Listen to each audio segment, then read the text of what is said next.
Okay, I'll call the October 11th, 2022 regular meeting of the Mill Creek City Council to order. We'll begin with the Pledge of Allegiance, and I'll lead it this time.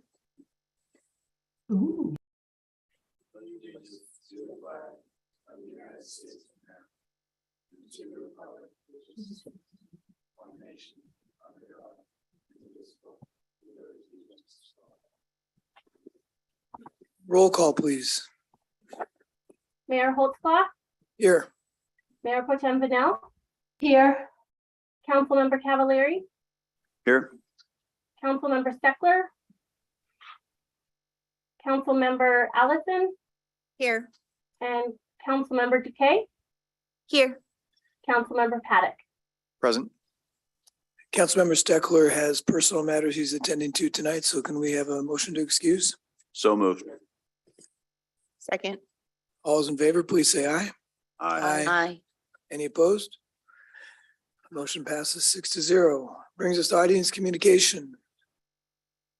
I'll start in the audience live with Ms. Heidel, and then we'll move online for anyone. So Barb, name, address, and 3 minutes, please. Barb Heidel, 1401 144th Place, Southeast Mill Creek. Thank you, Mayor.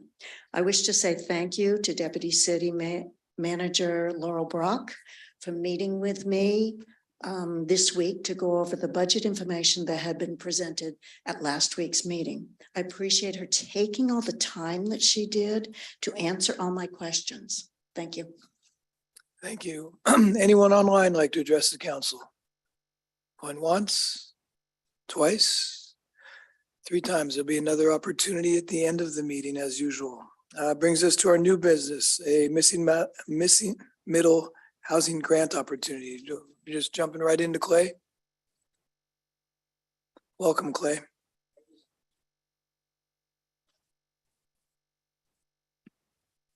Grateful for the opportunity to be in front of council this evening. For the record, my name is Clay White. I'm the interim planning manager. I'm sorry, Clay, can you use the mic a little closer for the Zoom audience? Thank you. Maybe I can. Oh, because he's so tall. Perfect. How does that work? That's better, thank you. Okay, great. So I know that we're going to be pulling up a PowerPoint just in a minute, and really the purpose tonight is just talk to you about an opportunity for a grant through the state of Washington, just to provide an overview, and so you can provide some feedback. Thank you for pulling that up. We're good into presentation view. We can just go ahead and move on to the second slide.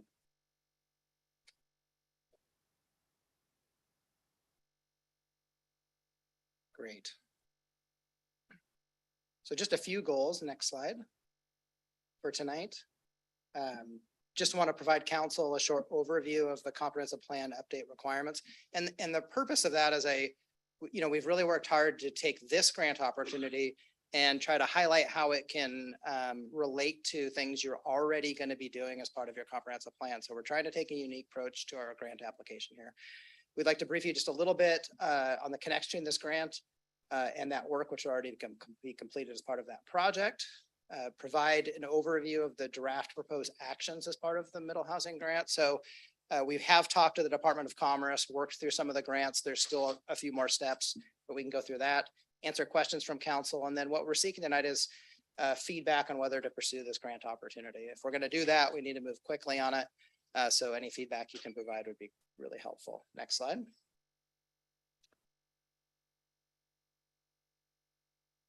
Next slide.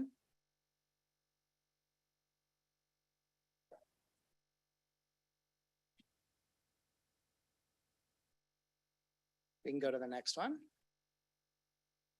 So as you might remember from our last presentation, just a little bit about the Growth Management Act.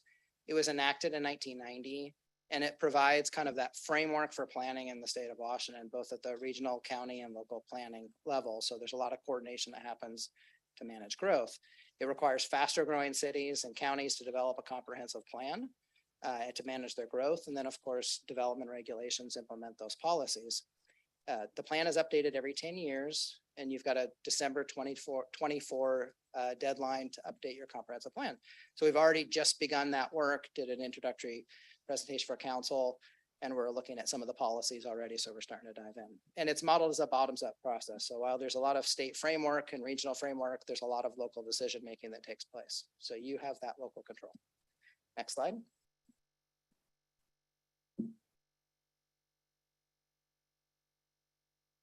So wanted to highlight a little bit that the Growth Management Act requires that you have different elements in your comprehensive plan. So you're talking about things like land use, which is population, you're planning for population and employment growth, housing, and the housing requirements for your plan have really been modified in the last couple of years. There was a House Bill 1220, which modified the housing element requirements. And so there will be a significant amount of work you're going to have to do to be looking at where your policies are now and where they need to be.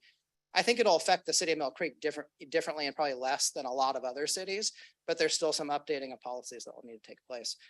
And then as part of this process, you're looking at capital facilities and utilities, transportation, environmental features, parks and open space and streetscape. So really, people and jobs will be moving to the city over the next 20 years. How are you going to be prepared to make sure that you can, properly plan and accommodate that growth? Next slide. So as part of your update, you're updating policies and regulations consistent with newer revised regional and countywide planning policies. So that would be Puget Sound Regional Council policies and the countywide planning policies that were adopted last year through Snohomish County tomorrow. So looking for consistency. If there's any case law, you have to just kind of modify your regulations or your policies consistent with those new cases. Any statutory changes, changes to the laws that have occurred since your last update. And then for critical areas, you're looking at best available science, but the good thing is you've already updated your critical areas regulations, so you can already check a box. You've done significant work. So, and then that primary goal is just planning for population and employment growth for the next 20 years, out to 2044. Next slide. And this just kind of just re-highlights that, there's a lot of work that preceded where you are right now. You've got about 2 years to get your comprehensive plan update. So that work is really ramping up. So this is kind of that opening salvo, and you'll have lots of conversations, both at the community level with Planning Commission and Council over the next couple of years. So this is just that ramp up. Next slide. So let's talk a little bit about this middle housing grant. Next slide. So this grant program is different than the comprehensive plan grant that you'll be receiving. It was authorized as part of the supplemental budget by the state legislature.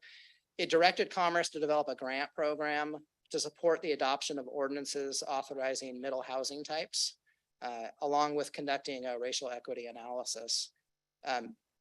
One of the things that we'll talk about a little bit tonight is the city's accomplished the middle housing piece because you authorize middle housing in all of your residential zones. We'll talk a little bit about that tonight.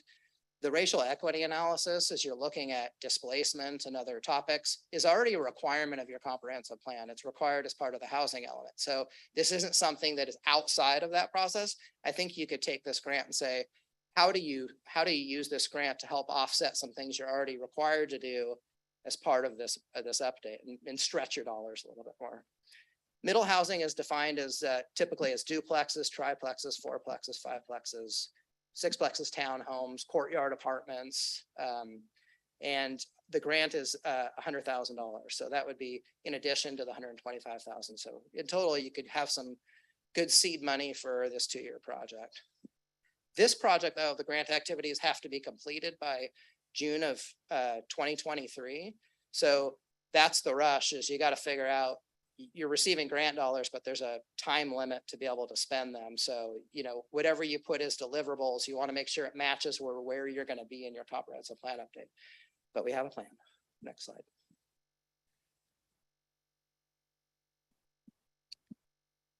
So just to give you a little context, we've kind of talked about middle or missing middle housing. And it's, a lot of times they call it missing middle housing because it's in between your single family detached and then your higher density development, both of which are very expensive. And so if you take a look at, housing and housing shortages in the area, a lot of what you would think about as being more affordable would be things like duplexes or triplexes or other housing types that might be for first-time homeowners. They may be for seniors that are trying to downsize. And we don't have a lot of housing like that in our communities. But one thing that's really interesting about Mill Creek is that there are a lot of communities that already provide middle housing. It's already authorized, but I don't think you think about it a lot because it's planned so well. Communities like Country Place, Mill Lane, Copper Tree, Fairway Village, Miller's Village, and there's a whole bunch more where you would drive by and not know that there's duplexes or condominiums in there. So I think that there's ways to provide those housing types, but also make sure you're meeting your community character goals. So I think that's the right balance. And I think the city's done it really well. Next slide. So as we kind of talked about, Mill Creek in your residential zones, your low density zones, you already allow accessory dwelling units. And then the term that's used in the code is townhouse, which under the definition talks about common sidewalls joining no more than 6 units in one structure. So within your LDR zone, the PRD 7200 and MDR zone, townhouse are allowed. Now, you're not going to see them very often because one is the community is largely built out. And 2, there is no density incentives. So that, if you can build 3 homes on a piece of property, you can build 3 single family homes or you could build a triplex. Most of the time people are going to build 3 single family homes. So that's probably why you're not seeing more applications for those, but they are allowed, which is a lot more than a lot of communities have in our region. They're struggling with that. Next slide. As part of the grant process, you're doing this racial equity analysis. We'd be providing ideas and options that the city may consider. The focus is on displacement, which can recur when redevelopment can take place. Now, we haven't done the analysis yet. My personal feeling is you're going to find that you're not going to see displacement in Mill Creek if you see redevelopment of single family homes into, a townhome. I mean, I think where you're really seeing displacement issues is where you're seeing 3-story woody walk-up apartments being replaced by higher density apartments, where you're seeing a lot of people that are displaced by a project and, it's getting more expensive. And, you're running out of places for people to move that have, maybe not have the income to be able to live in a particular area. So I don't think you're going to see a lot of findings come out of that. But this is already a component of your comprehensive plan to at least document this for the record, for your comprehensive plan record. So you might take a look at policy options, but we'd roll it up into the comprehensive plan. You could look at code options as well if there's anything that comes from this displacement analysis. Next slide. So I just want to be very transparent that the actions in this draft grant application may change slightly because I've got to send it to Commerce. They have comments, but I feel like we're in the strong ballpark. So it'll look something like this. You're going to do a community engagement plan. Well, you're already going to do one for your comprehensive plan update. So why can't you start, talking to the community about housing issues when and you can talk about them with the comprehensive plan update as well. So I think that you could take that community engagement plan and utilize that as the foundation for your comprehensive plan update, community engagement plan. I don't think you have to do 2. So you could save some money there. And then you have to conduct outreach with the assistance of community-based organizations, builders, nonprofits, neighborhoods. So I think what you could do is maybe take the ideas of how you're going to engage on this grant, go a bit larger for your comprehensive plan. And this could, again, you're already going to be doing outreach to communities like this. Just make it part of that larger process. Next slide. As action 3 and 5, so there's 2 different actions here, but I just put them together. This would be drafting final proposed options, which the city may consider in the future. So again, as part of this grant, you're not going to be required, nor would we be preparing anything for you to take legislative action on. This is just tools in the tool belt. But it could provide options to increase opportunities for middle housing. So things that you might want to consider as part of your comprehensive plan update. Or you may want to consider sometime in the future. So it could be looking at the code to see what's working well and what's not. So we review the existing code to identify as ideas, which could encourage middle housing while also preserving community character, opportunities for zoning changes in appropriate locations, and policy changes needed to support identified changes. So those are like ideas. And the way I would maybe approach it would be strategies and actions. So like, here's a thing you're trying, here's an identified issue, and here's an action that could solve the problem. You don't have to take it, but at least you could say, hey, if we wanted to do this, this could be an idea to do it. And then action 4 would be review your existing housing policies in relationship to the Growth Management Act. So 3670A0702 is the housing element requirements. You're already going to do this. In fact, Sybil in the planning office is already taking a look at your policies and doing a little bit of a comparison with updated regional and countywide planning policies. So that work's already begun. So there is alignment along the way with those elements. I think they could work well together. Next slide. So just to reiterate for the record, the grant does not require the city to take any legislative action.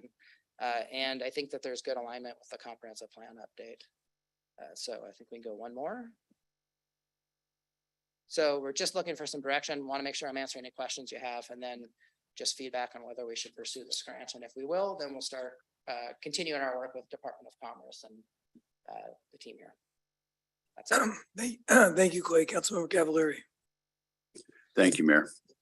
Clay, most grants that we've ever approved or given the green light to go for usually are kind of project specific. So this is more, I guess, kind of a global outreach. I guess, I mean, I'm kind of lost. I'm not lost, but is this to help do some of the work we're already doing with the comp plan? I don't see how they award a grant to do work we're already doing. So.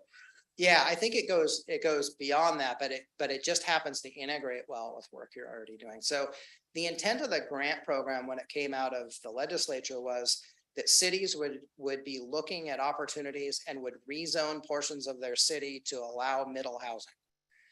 Now, once they passed that, they realized, well, there's probably not a lot of cities, if they don't allow it in their residential zones, that are going to be taking that action. So, one of the things when we went to Commerce is we said, hey, so what happens if you already allow middle housing? And they said, well, then you've already accomplished those grant tasks and you can be looking at other things. So we said, well, you're required as part of the grant to do a public participation plan. You're required to engage with certain communities.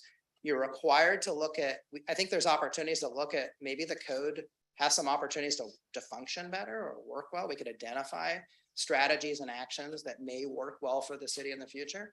And you have to look at your housing policies and your regulations. So there's a lot of things that there is a lot of overlap, but I think we will get more flexibility because the city has accomplished many things that the grant program has already set out to do. Okay, thank you. Vince, the other comment I'd make is the Association of Washington Cities on our behalf and other cities fights mandates from the legislature of what we have to do.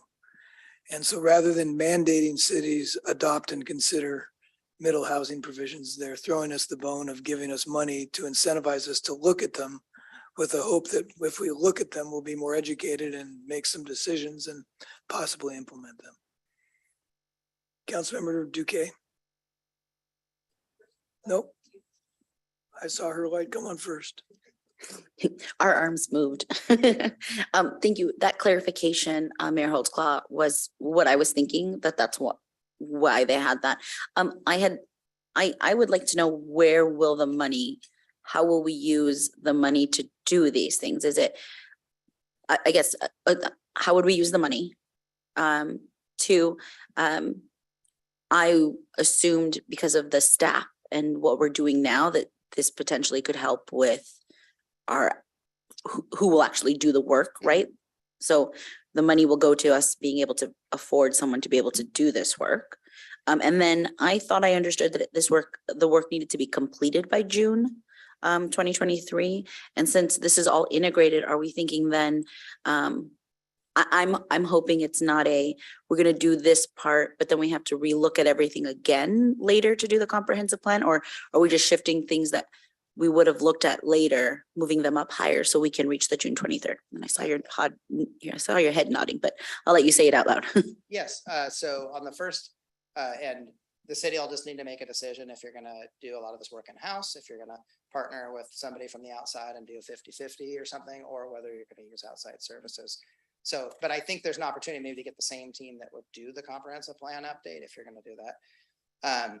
On the June 15th, you're right, we would just say, can we get a bulk of work done by June 15th? And then that would get utilized later on. So it could be utilized if you do an environmental impact statement on your comprehensive plan after June 15th.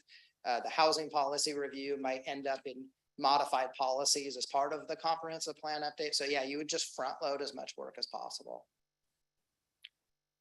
Yeah, I support this for 4 reasons. First is it gives us options. What we haven't talked about is we're going to have to plan for a deficit in our current comp plan of 2,700 people. We've got to figure out in our plan where we put them. One option could be the sub area. If the votes aren't there to put them in the sub area, then where do we put them?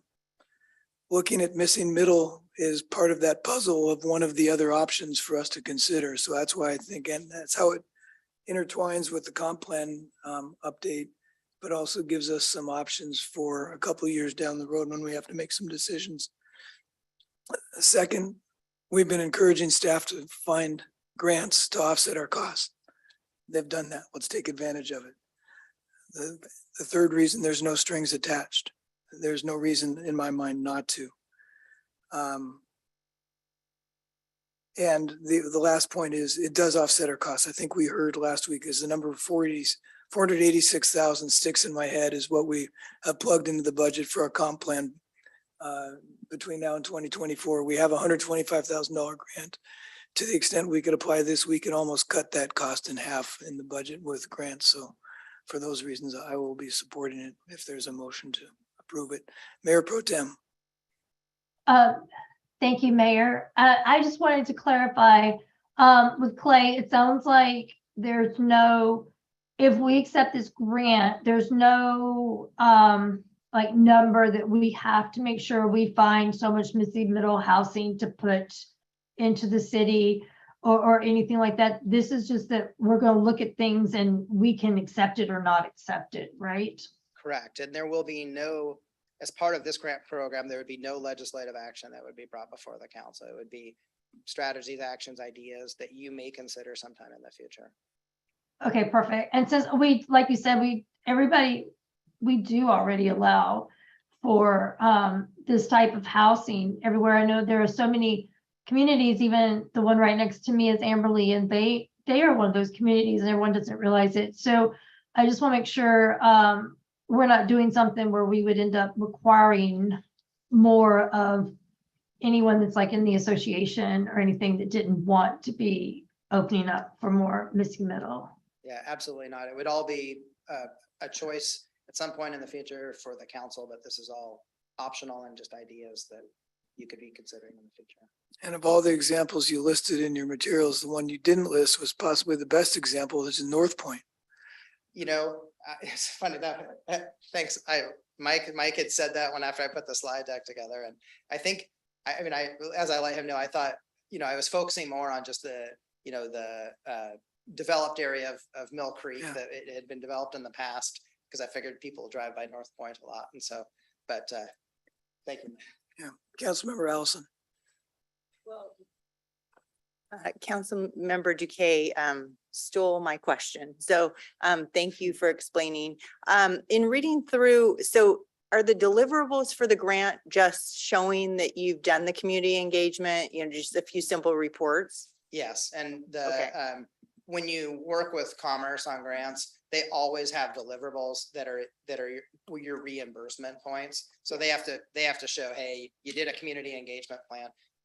Here's the results of your community engagement. Here are the options and ideas you looked at, and then you get reimbursed for those. So that's the purpose there. Okay, thank you.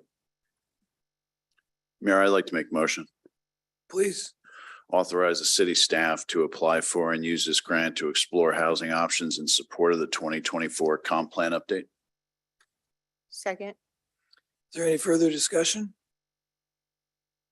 Seeing none, all those in favor of the motion, please say aye. Aye. Aye. Any opposed? Any abstentions? Motion passes 6-0. Thank you, Thank you Clay, very for the much. presentation. Appreciate it. And now another component of the comp plan, the capital facilities. Mr. Reinert, the floor is yours. Thank you, Mayor Pro Tem and council members.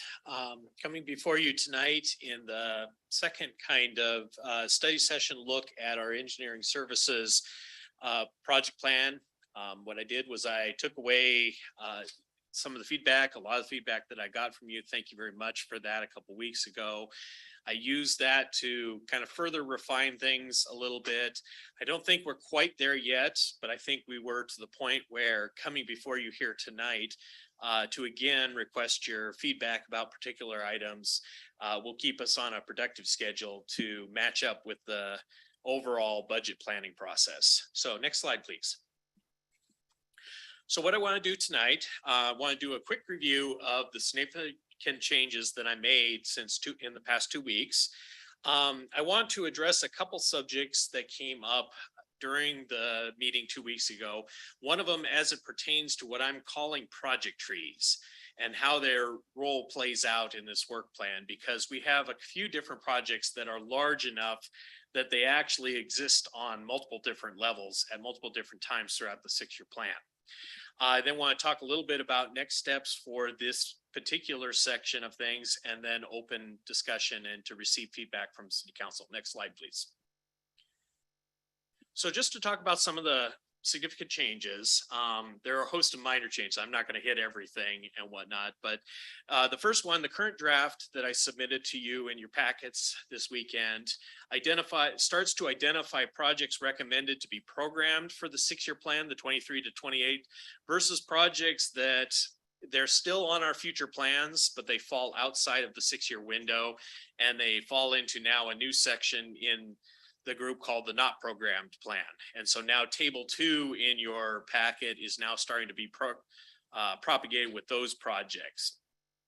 The other thing, while I'm on the subject of the tables, is I did add in tables 3 and 4 that start to look at the financial side of these projects, at least as they're starting to equate out and as we're starting to try and see what we can actually fit into the 6-year plan.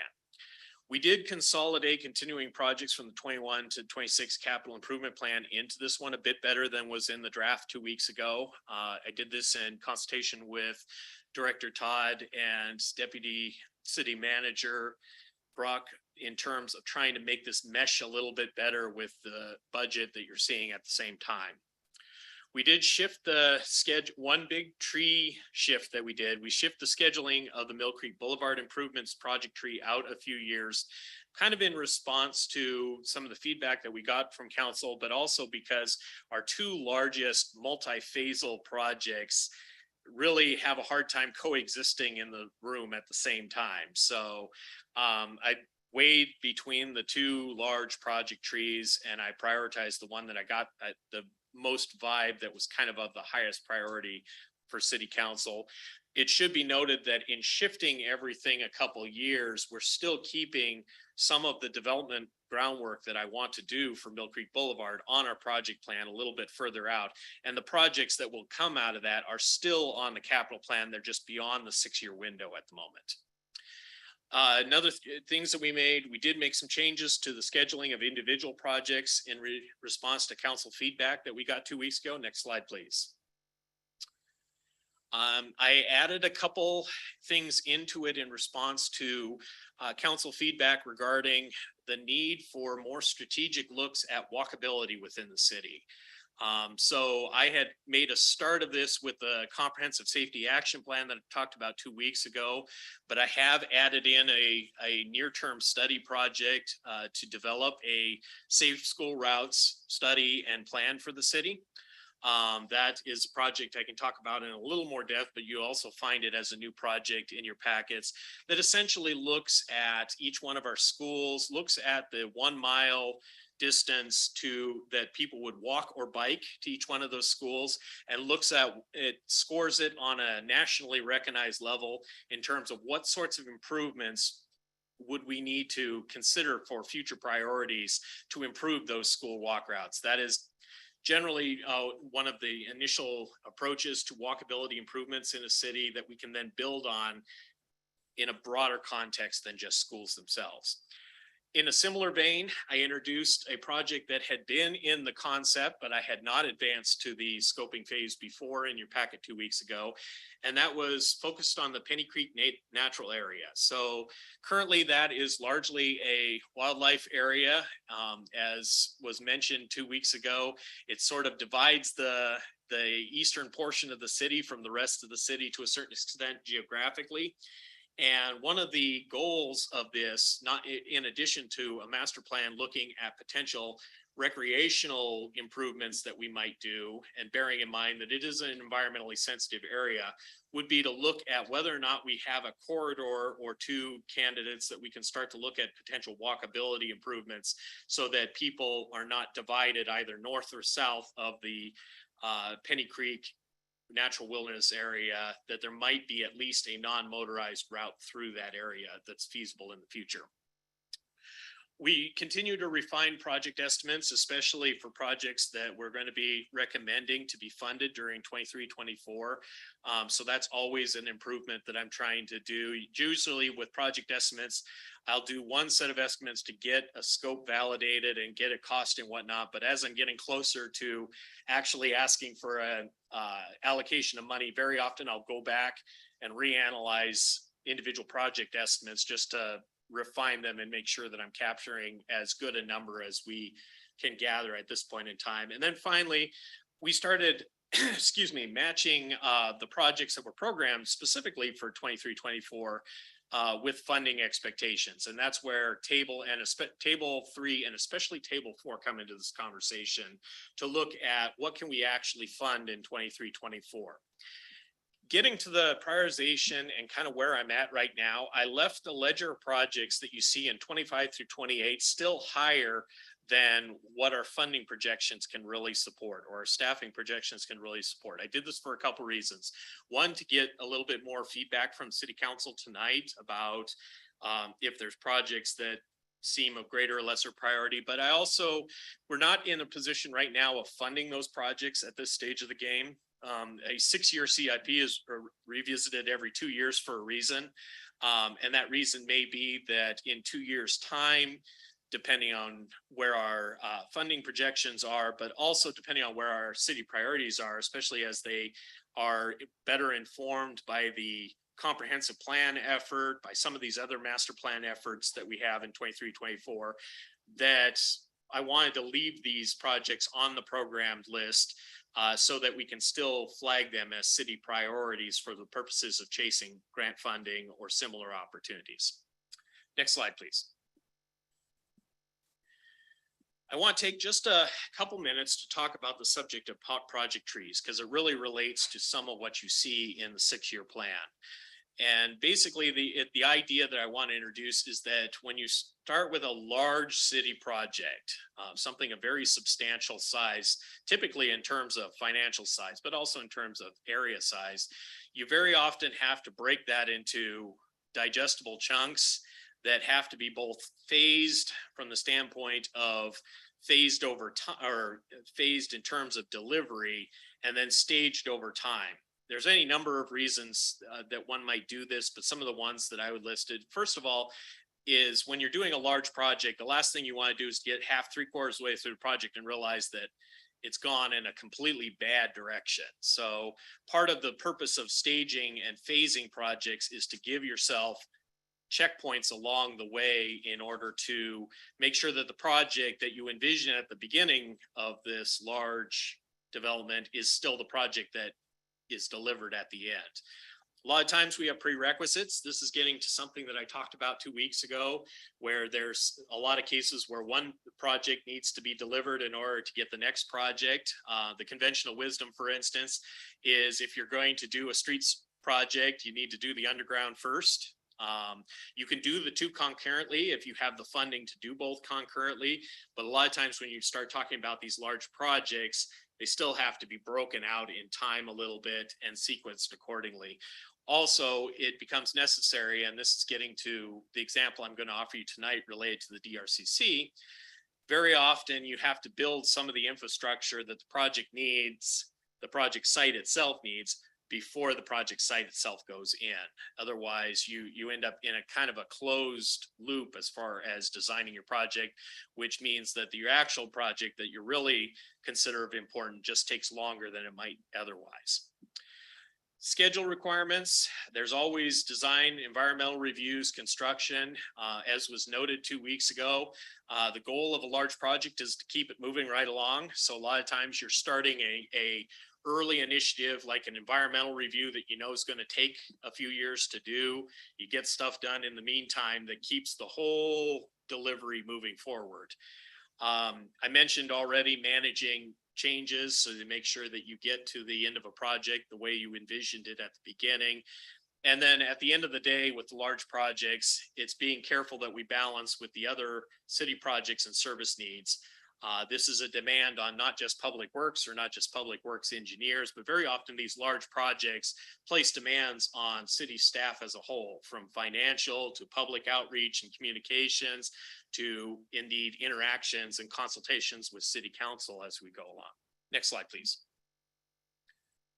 So I took another stab at another flow chart that kind of looks at how I started kind of evaluating Project Tree as it applied to the DRCC example. So the green line's kind of where we are today, as it were. A lot of time has been invested over the last few years with the city developing ideas, preferred concepts, consultations with city council. There was the exercise that Director Todd and then planning manager Rogers did with city council last year. All of them leading to kind of where we are today as far as the project itself, the site itself, which is what I've colored in blue, which is the stage we're at right now is a contract that you're going to hear about here in the next little bit. It's the master plan contract. This is the state funded master plan in order to take all those ideas and preferred concepts and put them together into a cohesive development plan associated with the DRCC properties themselves.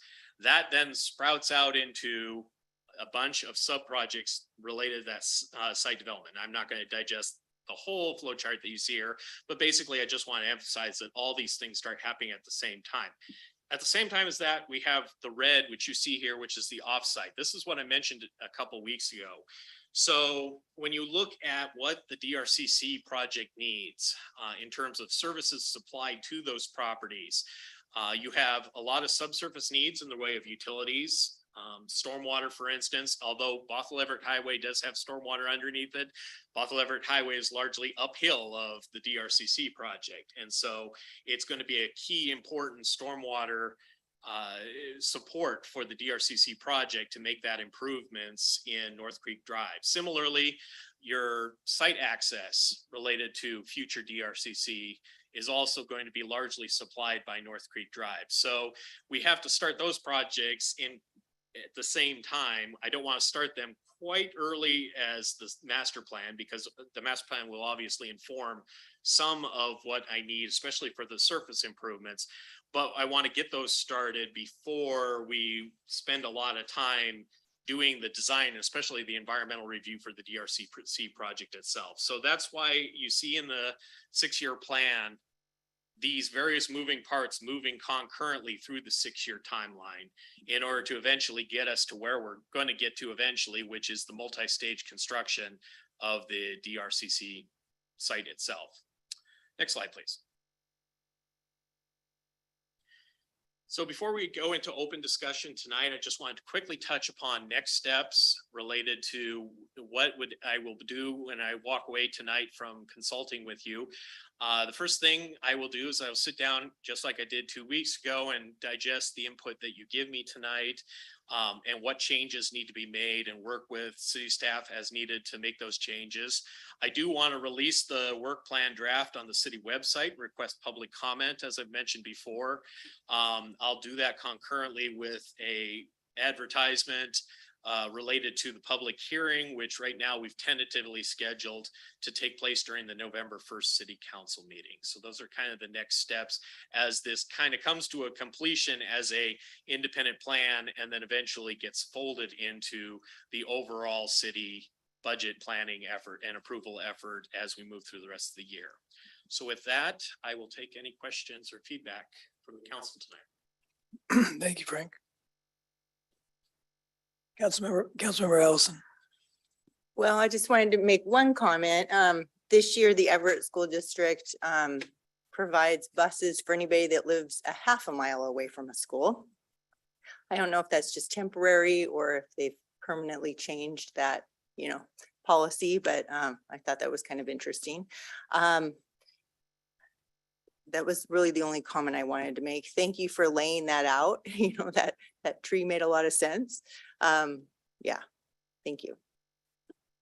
Frank, we reference a capital improvements plan, capital facilities plan, transportation improvement plan. Can you remind everyone what the difference is, particularly between the facilities and the infrastructure plan?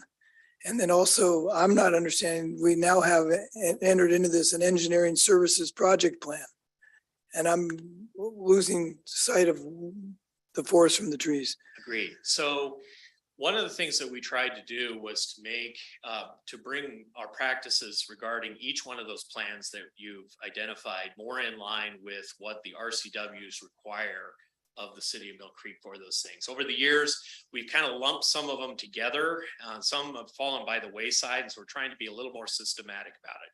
So when we talk about the capital improvement plan, that's a very broad citywide document, and you're going to see it as part of your budget approval. And that deals with all capital investments that the city is making, not just the ones that I manage, but also any capital equipment purchases that, let's say, the operations and maintenance group purchases, vehicle purchases, for instance, police department purchases that rise over a certain level, improvements, other projects that other people do. So what I did was I created something that, as I mentioned on the cover sheet of it, my engineering services project plan is incorporated into the capital improvement plan, the same 23-28 time period, but it is not the sum total of the capital improvement plan. And so what you will see in your budget is those other capital requests as part of other departments' budgets, that in the fullness of time, the goal would be to have one book, which is even larger than mine, that is the city capital improvement plan that is comprehensive with all capital investments, not just the engineering service group projects. So the capital facilities plan, very often that's been kind of meshed together with the capital improvement plan. The capital facilities plan is actually a component of the comp plan. And so what we really should be doing is a capital facilities plan amendment as part of our regular amending of the comprehensive plan. This is not something we've done too frequently in the past. And the goal was that when we do this new comprehensive plan that we're kicking off here, that we're going to refine our methodology. So in 2 years' time, we will do a true capital facilities plan amendment. At least for right now, the engineering services group plan that you have in front of you right now that you're reviewing will be added as an amendment to our current comp plan. The transportation improvement plan is actually something completely different. It's a different RCW. It's not associated with the Growth Management Act at all. And it's related to the need to tabulate the city's transportation projects and register those projects with the state so that they're on the state transportation improvement plan. The primary reason for that is funding related. The state transportation improvement plan is the basis for state and federal transportation grant references and such. And so while the city code requires us to update the state with our transportation improvement plan, there's also benefit to us in terms of chasing those. So what that would look like in practice is me taking the transportation section of our engineering services plan, and that becomes our 6-year TIP. The other thing that's different about the transportation improvement plan is it is supposed to be updated yearly, not twice a year or not once every 2 years. So I'm trying to set it now with our overall process here and then get us back on track with the 1-year update. The transportation plan is easy. That's roads. The capital facilities then I assume are parks. And I'm trying to make sure we understand the difference between what's an improvement that goes in the improvement plan as opposed to a facility that goes into the facility plan? Certainly. So your capital facilities plan is primarily focused on infrastructure. So it's not just roads, it's all your infrastructure. So if you have infrastructure related to parks, that coincides to the park section of the comp plan. If you have infrastructure, in our case, associated with stormwater, utility, that is following the guidelines that are set out in that section of the comp plan. So that's why it's a separate animal from the 6-year CIP, because the capital facilities amendment is supposed to be tracking specifically on the comp plan. And specifically on each of the sections of the comp plan that we ourselves provide services in. And so in practice, that really is all 4 of the main sections that you see in front of you. But predominantly the roads, non-motorized, the stormwater and the parks are really the kind of the big 3 of the 4 that tie closest with the comp plan. Facilities does to the same extent, but very often things like renovations of existing facilities exists on a level that's kind of below the level of what the comp plan usually calls for. The comp plan is usually talking in terms of what the city needs to provide in the way of facilities, but not necessarily what those facilities are supposed to be like. So there is a lot of overlap between them, but they are not quite the same tool. Okay. Any other questions, comments? It's a lot of information in front of us. This might be a shorter night than I thought. Councilmember Duque. So I understood the project's not programmed and how you explained it. And so I just wanted to confirm, because it was some of the language. So if there's something new that comes up that maybe has a element to this, to one of the, one of the improvements, then of course it could be brought up because it's part of it. But like these on their own are going to be removed. There's not, I guess I'm trying to figure out, these things still need to happen. They can't happen projected into the time that we have. But if there is funding that comes out that maybe would be specific to something that would fit here, are there already other projects ahead in the pipeline that we would address first? Or would we ever like come back and look at this list? So there's a couple different answers to your question. So I'll try and kind of take them piece at a time.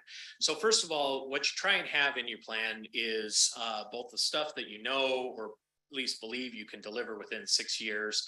You have the stuff that you know you can't necessarily at any given time where you adopt the plan. You have the recognition that you're coming back every 2 years to revisit that decision. And you have the chance to make changes. There is sometimes cases where we get a windfall that comes in the door that maybe changes our priorities a little bit. And that's something where you try and do a capital improvement plan amendment to make those changes, because very often if you bring a new project in, that has to come at the expense of a project falling out, unless you have not just added the money that you need, but also the staffing capacity, and it fits into the overall whole. So there's several different stages in which you could be touching on that. But the broadest one is that if something really changed, we had an opportunity. Having the plan already adopted does not necessarily remove the possibility of exploring that change, but we would do it formally with City Council as an amendment. And Councilmember Duque, there's also circumstances where, we have the unfunded or the unprogrammed, because there are times to get funding, you have to have something in your plan, even though you haven't paid for it, identified the funding, it has to be in your plan. Right, but this one, that's why I was asking, because that's what I assumed. But then here, I thought it said these projects, I read this page as we're going to remove it. It's not even part of a bulleted list that we kept around. Let me clarify that a bit Yeah. further. The reason why those projects still appear in the plan is that they haven't been removed from the plan. Simply because we can't fit it within 6 years does not mean that it goes away entirely. We want to keep it in the plan for the reasons that were already mentioned. There's opportunities to shift things around, but some things also, the timeline to chase money for them is longer than 6 years. Very often I don't know if you've ever made it down to have made it down to Kirkland. So Kirkland is building a monster pedestrian bridge across 124th Street. That's about a $17 million project.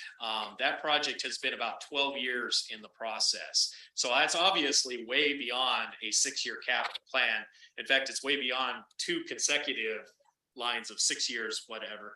But it was on the unfunded list for that entire 12 years while the city of Kirkland chased funding to be able to plug in to eventually build that project. We don't have anything in our vision yet that is quite that big, but we might. And so we want to kind of embrace the idea of, like I said, having that non-programmed list and making certain that even if it's something that's too big for ourselves right now, that it doesn't just get tossed in the waste paper basket, because it's entirely possible we can pursue that in that longer timeline. The only time we've come close to that is the opposite, where we took something off the list. When the Spine Road was originally conceived to go out to Seattle Hill Road. And for years and years and years, we talked about, well, we're never going to do that last segment. So I think it was either the last time around or maybe 2 times around, we finally said, okay, enough's enough. Let's take it out of the plan. Well, so that's one of them. So that's why I wanted to make sure, because the project's not programmed. It has the EGOV Spine Road West connection. So That's a different port. that's a different portion of that. Okay. Because this one, it's the wording. It says the following projects have been canceled and removed from the engineering services project ledger. So that's what I wanted. But now I understand it's from there, but it is still in existence, that these are things that. So let me clarify, the section that you're reading was, again, just like I said, presented 2 weeks ago, it was my attempt to reconcile the previous CIP. So the 21-26 did have the EGOV projects on there. And one of them was the one that we never programmed in. And that's the one that was, basically it was on a list that, we might hypothetically do. So that list of the ones that were in the hypothetical, list then, I basically did a clean sweep of those. And that's what you're reading in front of you right now, is that clean sweep of stuff that, even from the perspective of the previous 6-year plan, was never a project that was envisioned. But a lot of times, one of the things that we do every 2 years when we update that not programmed list is we make sure that something's not just living on there indefinitely. Yeah, and I think so. So I think that's why I was curious, because it seems like these are the no from before, that these are not moving forward, but a lot of them are intersection improvements. And so I thought, it's not that we're never doing those intersection improvements. It's just the way that it had been detailed before that process. We're not That's correct. potentially doing it that way. But if a new project came, or not a new, but if it came at a different angle, or there was something like that, and we brought back, we could bring that up, and then we'd remember that we had this previous work. That's why I understood this page. And I That's just, correct. okay. And actually, just to adjust the example that you gave, a lot of the intersection projects that were on that long-term whatever are intersections that were on state highways. They were either on Highway 96 or on Highway 527. And as I mentioned at the council meeting a couple of weeks ago, one of the things that we found is that capital improvements in the 2 state highways, according to the conformed agreement between cities and the state, is the responsibility of the state, not the responsibility of locals. So we shouldn't be worried about paying $6 million for an intersection improvement project. We should be articulating those intersections as priorities and championing them to the state to get it on the state CIP, and working on building the partnership that way. Because those intersections are not operated by us. The signals are not operated by us. They are operated by the state. So the reason why a lot of those I clean sweeped off the list was exactly that reason. They will not be Mill Creek exclusive projects. They will be cooperative projects between us and the state of Washington. Councilmember Allison. Thank you. So do those projects that, we need to be lobbying the legislature or the state, should those be on a different prioritized list? So I haven't, I want to give the example specifically of 132nd. So what I did do with 132nd, when I swept off the intersection projects, is I put a 132nd corridor study on our plan. I deferred it temporarily, I think this last time because we were getting a little full. But in order to articulate our priorities to the state, I do want us to do a corridor study of our needs for 132nd, especially as they regard to safety, lighting, and other considerations, so that we develop this plan, we adopt this plan as a city and we bring it to you as a city council. It becomes adopted as a matter of this is what the city wants. That gives us a stronger hand to play than just, let's say, somebody going to WashDOT saying, you know, please put these projects on your list. There's actually a cohesive plan associated with it. So we have put in place the tools so that we can start building what we need for that conversation. Yes. Thank you. I don't want to dive down a rabbit hole of 132nd, but in the future, I hope we have a discussion because that's an interesting corridor because it's only half of ours. That's correct. And that was the big dilemma we had when we were presented with an idea a few years ago. So it's, That's correct. when I hear our plan for 132nd, I think we need to make sure we're all on the same page of what we mean by our. Agreed. And what I've suggested in the 132nd corridor study is that incorporated into the study is engaging the two other partners that touch on 132nd, which is Snohomish County and the city of Everett for one little piece of it. One, to get their input, but two, because the city line is at the curb for one on the north side of 132nd. And that really complicates how you look at that corridor because especially on the north side. So it's something that the engagement has to happen on more than just a few levels. And that's why I have that in mind as a detailed study in advance that includes that particular engagement. What about community transit with the bus lines and especially the Orange Line now at part of that corridor as well? They anticipate putting the 130, the Orange Line does touch on it. The one that I'm looking at is a more future one that they're tentatively calling the Silver Line, which is their BRT route down 132nd. Right now, it's not within their 6-year window, so it's kind of floating out there a little bit further and whatnot. But really, I'm kind of trying to position us to be able to engage with community transit as well. Okay. Any other questions, comments? Stephanie, Stephanie does not have her hand up. Okay. Thank you, Frank. Appreciate all the work. Now that brings us back to the budget. Deputy City Manager / Finance Director.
All right, sorry about that.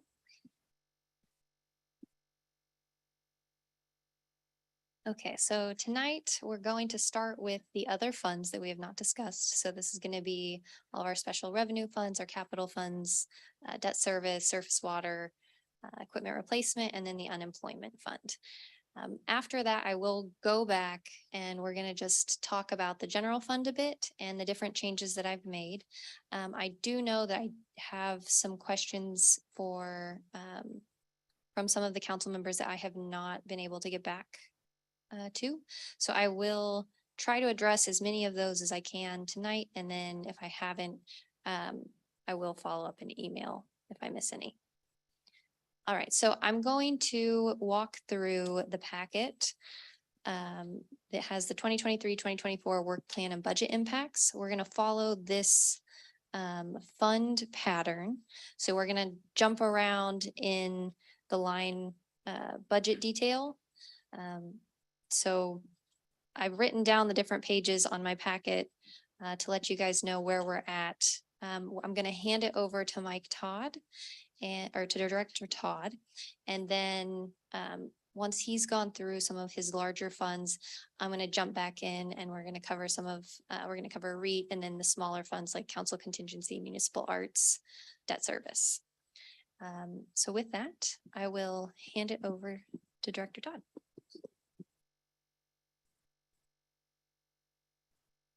Thanks, council. So I get to talk about the big numbers first. So that we're looking at this piece of paper you've got on your desk, and I don't know if, does Asa have this to show to the public out there? Not sure. But in terms of Zoom, are people on Zoom looking at this, or is it? I'll just- bring it up in just one moment. Okay, thanks. So I'm going to jump into this. So this, I know when I was a council member, it took me a long time to figure this out and I'm still figuring this out. But basically there's some big funds. Think about it this way. There's capital funds that are 316, 317, 318. We'll get to those in a minute. But those are all about big capital projects. That's most of where the projects that Frank has in his list are going to appear in 316, 317, 318. We'll talk about those in a minute.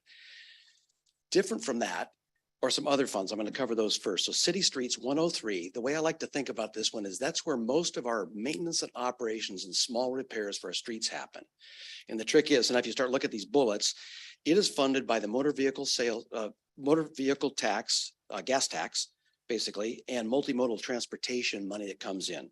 We get a small amount of permit money, some grants from time to time, and some general fund transfers may make it into this fund. But largely, this fund is separated because it is talking about kind of year-to-year expenses on maintaining our transportation system.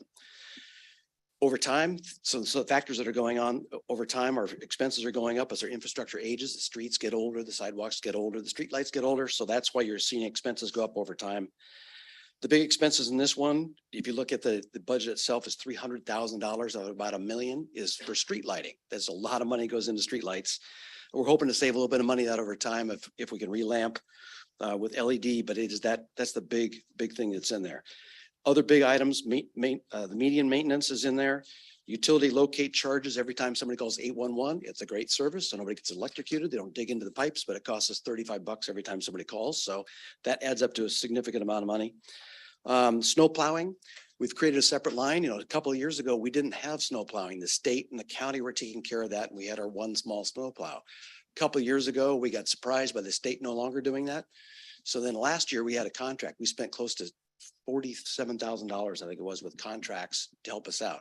This year we should be better. We now have our full-size plow and the medium-sized plow, but we're still going to have a contract to back us up. So that's a new line item in there, putting $30,000 as a guess. Hopefully we don't use it, but that's one increase you'll see in there is for snow plowing.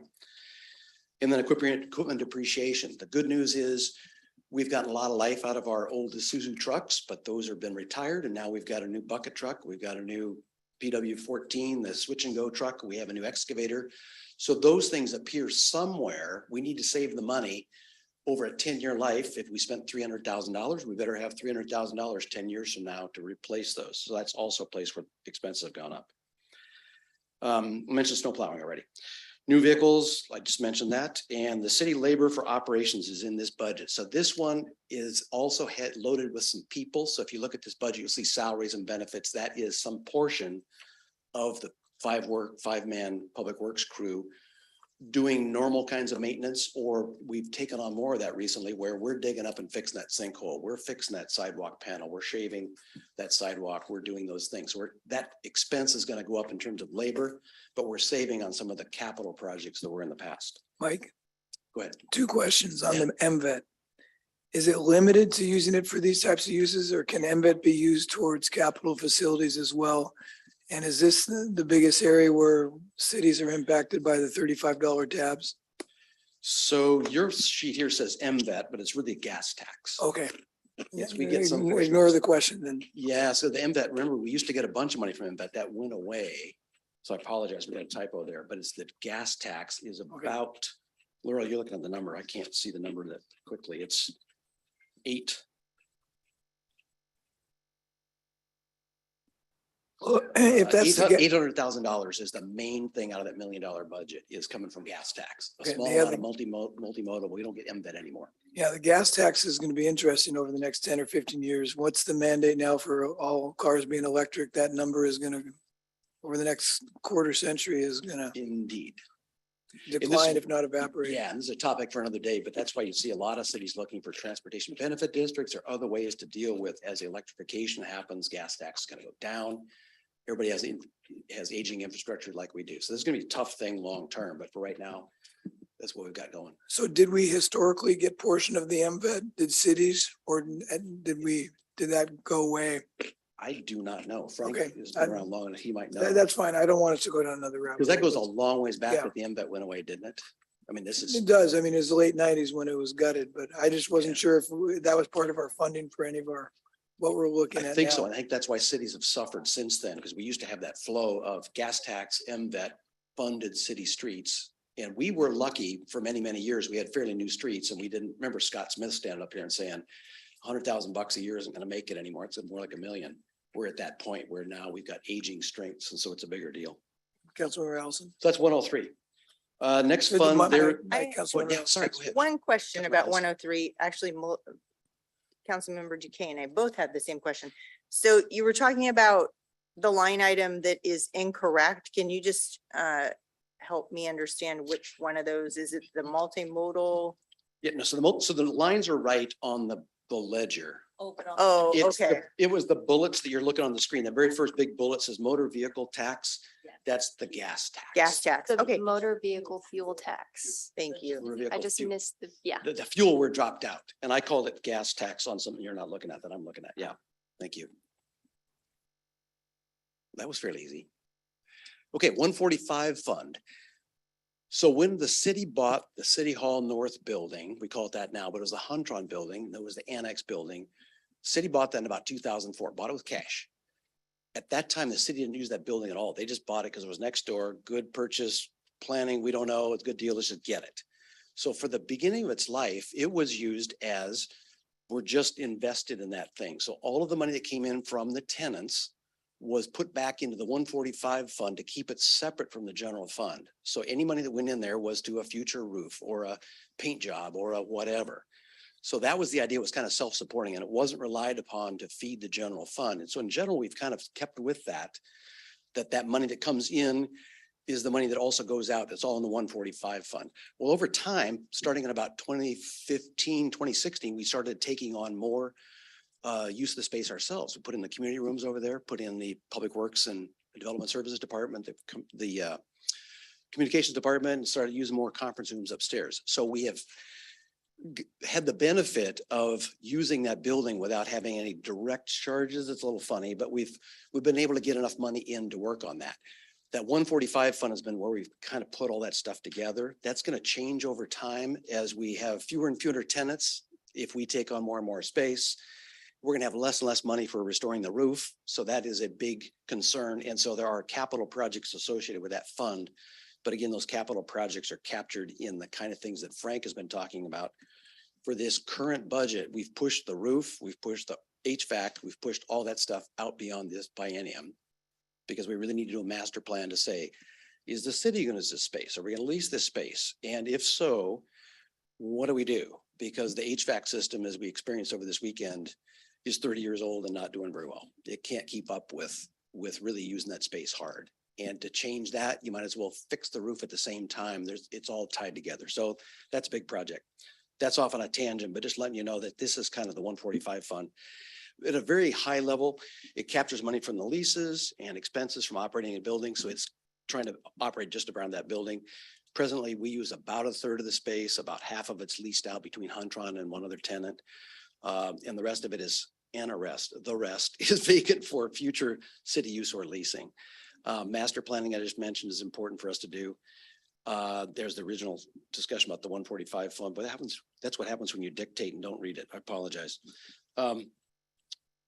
I've just put down that the city's activity as a landlord is really ancillary to the real purpose for having that real estate. It was to have that to be ours eventually. in some way, shape or form, not to be a landlord forever. And we put a small amount of city labor in this budget for facilities maintenance and operations. The reality is we take care of changing the light bulbs in the city space as well as taking care of changing the light bulbs in the rest of the space or the HVAC filters. So we've put a small amount of one person in that particular fund. Any questions on the 145 fund? Okay, now we got their three big capital funds. So this confuses us all. I will tell you, Laura and I just the other day was going like, oh, 31617, whatever it is. 316 is the general purpose capital improvement fund. 317 is parks, same thing. 318 is roads. And the reason they're separated is because you have different kinds of money sometimes. And so it keeps them separate, but really think of them, they're very, very similar in terms of their function. They're all for big capital projects. So in general, we don't have operating expenses in there. In general, it's mostly the big projects. So the stuff Frank just talked about makes up the bulk of the expenses in those funds. The funding comes in for those for transfers from other budgets like REIT. Typically, we use our real estate excise tax to fund those capital projects. It could be general funds. We often supplement from our general funds to pay for capital projects or grants. So those are the three big things you'll see coming in there. So we used this fund to purchase the church property. I missed that. We used this fund to purchase the church property, I believe. Exactly. Yep. And that was in the 316 fund. The other thing that'll happen is here, if you do get mitigation for parks from for residential development or mitigation for traffic from either a residential or commercial within the city, or even get mitigation from the county, that traffic mitigation money goes into the 318 fund to help us fund road capital projects. Generally, it's a couple of things, it's like that. We put, the one thing that we've done a little bit differently is an election was made, different things over the past. If you look in the past, there's some goofy things, but in general, the 316 fund, the last cycle and this cycle as well, we've put some people in there. We've said, okay, all these capital projects take some city resources, some people to manage those projects. So for whatever reason, rather than paying for that person out of the general fund, we essentially transfer money from the general fund to the capital fund to pay for a person. I think it's just one person in here pretty much. It's essentially one full engineer that is not doing just those things, but it's equivalent to one engineer worth of running capital projects. And that's all in the 316 fund. Is that a budgeted engineer that we do not have? It's Or a is it an budgeted engineer that we just made an offer on. We got our Okay. fingers crossed. I don't want to jinx anything, but we think we got it. I think we have maybe an offer, but the trick is it takes more than one engineer to do that, as you've heard Frank discuss. The 317, like I said, it's parks and open space. Similar to the 316, there is, yeah, go ahead. Sorry, missed. The same That's more question detailed. or different questions? No, it's the proximity. I think it's a different question just because I'm not following along and and so it just might be for speed.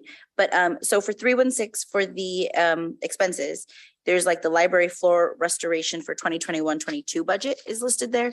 It's not on here. Is that because now it's in the general fund in the plan for the future years? No. You picked the weird one, didn't you? Laurel's smiling. She gets to talk first and I'll try to help too. I was just gonna everything's pretty much wrapped into this figure at the very, very bottom. So while we work through the capital improvement plan and we figure out what projects will end up on these lists permanently, we put all of the projects in these rollover figures. So if you're looking at this sheet. If I added it up, What I would page find are you it. looking at? So we're Page looking 12. at the Page 316 fund, for instance, expense, which is the second one for 316. You'll see in 2021-22, there's a whole bunch of projects like City Hall North HVAC and the roof and seismic retrofit and the library. Those all had dollar numbers with them. Mhm. And remember Frank said, okay, with a lot of those cases, we're just going to say, take those back. We're going to redo those. And so the bottom line over here, the 7 for the 316 fund, it's this 275. Mhm. Is the projects that Gotcha. are in that area. We didn't want to ripple it in all those numbers because if you guys said, oh, add a project or take a project away, it would have driven us nuts.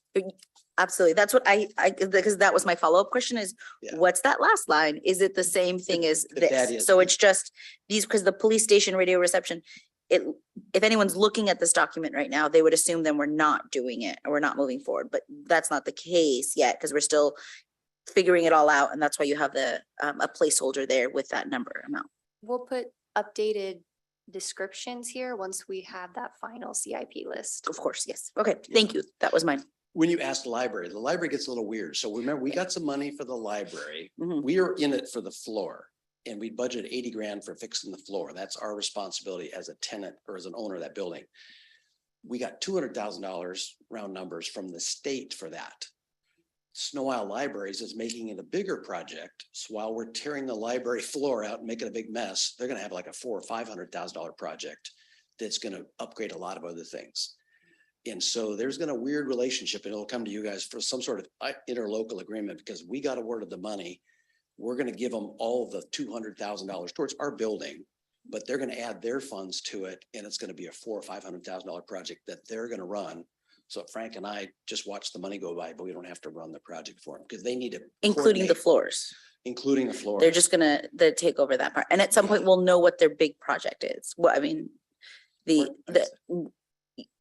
at some point, we will find out what their overall is, whether it's Exactly. just yeah. updating roof or if it's something large. We don't know. So I think, for instance, I think they're gonna go to unisex restrooms. Those restrooms have been tiny and not very suitable. So they're gonna do that kind of thing.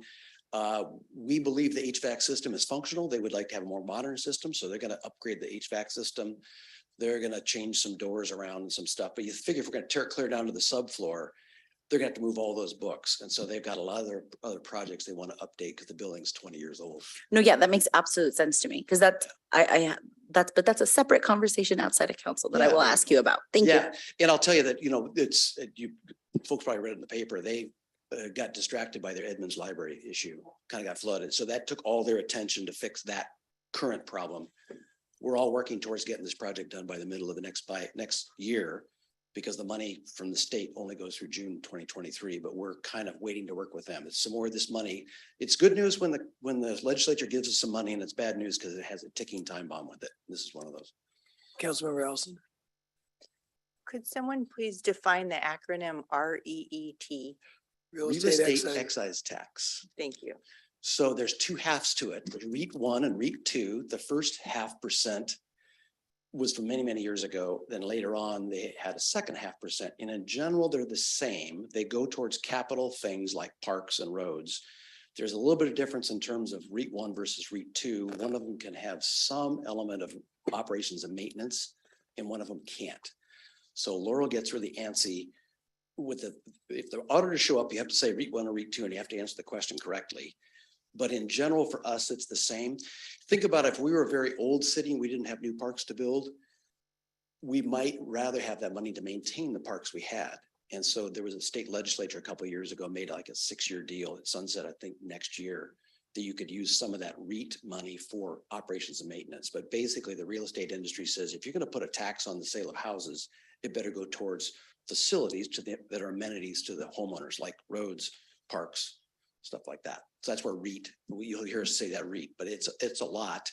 And you heard Laurel talk about it last week, is that house prices go up, that's good, except for if it gets so high and the interest rate gets so high that sales go down, then it can put a lid on that. And so REIT is something we can't predict very well, particularly when the economy is changing.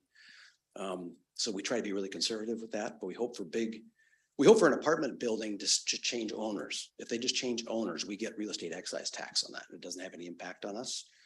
Farm brought in a lot of REIT, $100 million worth of purchase, brought in a lot. And every sale that happens, that's the tax you pay as a purchaser of a house. Okay, so 316, 317 are very similar. 317, I pointed out there, 317, no people in there.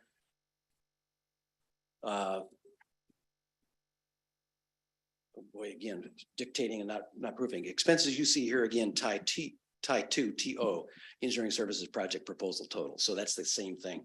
And 318, I just pointed out, it's differentiated from streets. Remember, we talked about streets was kind of operation, maintenance, and repairs. So we're fixing a broken sidewalk. We like to think of that as a 103 that might be funded by gas tax or by the multimodal account or by permits. And the 318, that's going to be grants, REIT, or other transfers in and mitigation dollars for, again, big capital projects. And for us, although it's maintaining the road, when we repave a road or we do some sort of surface treatment where we extend the life of the road, we don't call that repair, we call that a capital project. And again, there's a bunch of those, there's a ton of those. That's a lot of what's in Frank's ledger that he showed you earlier. No city labor in that fund. We put all the labor associated with our streets in the 103s fund. That make sense? Okay, so the next one after that is the 401 fund.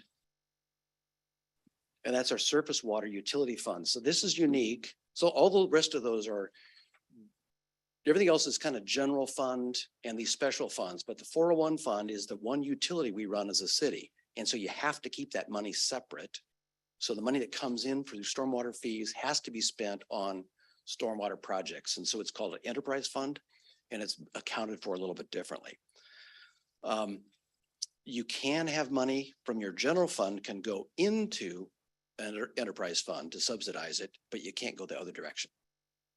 So if we were short of money for some reason or other and said, we need to up this, we could take general fund money and put it in there. A few years ago, we borrowed money from our general fund and we gave it back after we went and got a bond. So those who've been around for a while, we went and got a $3 million, well, actually it wasn't a bond, it was a loan.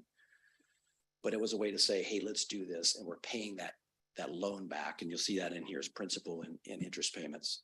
To repay that. Isn't this fund really funded by the bond and the fees pay for the servicing of the bond? Isn't that, Surface water fees help pay for the bond. And then for any of the additional expenses, we did take the bond out for the different infrastructure that we're replacing. So like the grade C pipe repair and the grade F pipe repair. That's fundamentally what the bond was for. does the bond fund everything in the 401? Or are we The bond pulling repayment money? is out of the 401, yeah. 'Cause that- No, does the funding for all the improvements, I mean, are these the revenues or expenses? So on the first page on 401 is the revenues. So turn to that page. Is it 17 on that thing? Yeah, thanks. Okay. Yeah, so you see, there's the fees coming in. No, hold it, that's the expense. Revenues to page 17. I got different page numbers in mine. Not weird. Oh, no, there it is. Sorry, I'm just, I got bad eyesight. Yeah, so 17's got $100,000 is 2 grants. There's a thing called the state capacity, the stormwater capacity grant. We get $50,000 every 2 years. It just happens that we're going to get 2 batches of that in this 2-year cycle. So that's the top line of $100,000. And that's just money we can apply towards our permit requirements. The next line, the $3.985 million, that is the stormwater fees we all pay. It used to be $78 for a long time. We went to 150, 175, and 200, and then it goes up by 3%. So that's $206 per household. So I'm trying to figure, are we through the bond funds for the bond that we pulled We have 1.4 million left. left available to pull? So is that reflected on here? This doesn't show fund balances. This shows the ins and outs. You will see fund balances as part of the full budget presentation, but this is the incomes and the outgoes. And Laurel gets nervous if the two don't match, because then we're tapping into her fund balances. Okay, so portions of the bond that we've not yet pulled that are available that haven't been accounted for as an expenditure would be, okay, I get it. We'll see those in the capital plan. In the overall capital plan. And the matter is, we've got quite a bit of money in the stormwater fund, but we're still in that period where we're still trying to figure out what are our expenses. We had that shock a couple of years ago and we had a lot of pipe failures. We're doing really well with that, but we always tell you that we've looked at the 18-inch and larger pipes, although that was 10 years ago in some cases. So some of those pipes may have failed since then. And all the smaller pipes are also not going to cause a car to fall through a sidewalk, but they are also something we need to keep up. And so that's the unknown here. But right now, we think we're okay. And that's one of the projects in this fund is towards the end of this, we'll be doing this kind of a fee and expense analysis to say, are we in a good place going forward? Hopefully we are, but it's going to take some work with spreadsheets and looking at a lot of costs to figure out where we're going to be on that.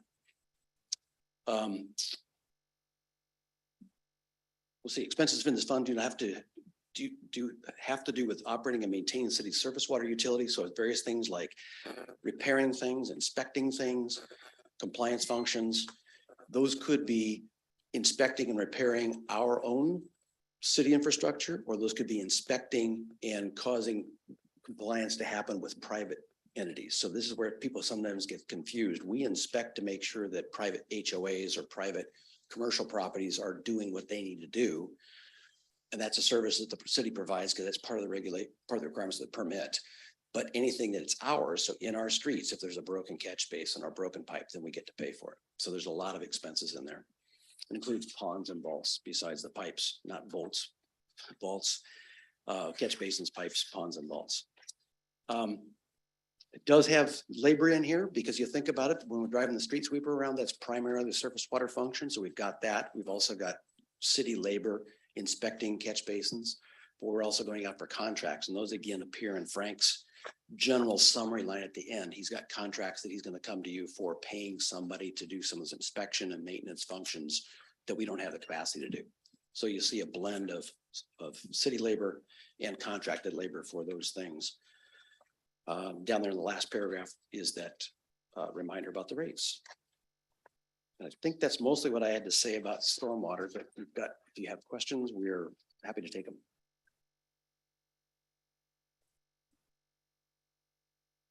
And like I said, it took me as a council member, it took me a lot of years to figure this out and it's still confusing. And to add to the confusion, here's Laura. Thanks. All right, so I'm gonna jump to REIT. Director Todd had mentioned REIT, the REET, it's 314, it's on page 10. So currently, while we have a budgeted amount, we are roughly 40% higher than what we had projected. Because we had some farm properties move hands, and with COVID, properties just were flying off the market. So in here, we did used to have a flat REIT tax that was 1.28%, and then the city had a 0.5% or a 0.5%. So we got the 1.78% flat tax on any moving property. So back on January 1st of 2020, they ended up doing a graduated scale. And so I went ahead and threw this in here just so you could see, this is going to be the graduated scale from 2023 or for 2023.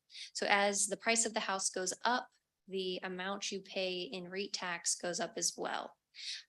So for those revenues, I did estimate those around 85% of what we've got now of our projected ending balance for the 21-22 biennium, not budgeted amounts. But in that chart, we need to add 1.5% to each one of those. Correct. So That's, these are that's the just, state that's just the rates. state portion of the tax. Yes. Yes.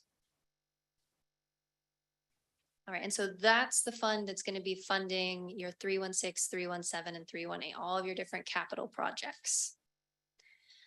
So from there, I'm going to jump to council contingency on page 3. So this is Fund 110. So this was created in 1985, and it is used for unanticipated needs. So this is the fund that we just decided we were going to use to pay the utility boxes from. So this is a safety valve. It's something council can use anytime they have a priority that they weren't expecting to have come up. So I did budget 10,000 annually just in case. We do not have to spend that funding, but it is there. So from there, on page 4, we have the Municipal Arts Fund, and I did pull some language from municipal code. So this is primarily funded through transfers. So This fund gets 1% of any kind of municipal construction project. Then it also has grants and donations. So I did budget this at $10,000 annually. But again, we don't have to spend all of that. It's just there if we would like to. Can we jump back? The council contingency, just so we're clear, there's a separate legislative. Because I was looking at this thinking this is where we paid, for instance, for the city manager searches when we've had to do them.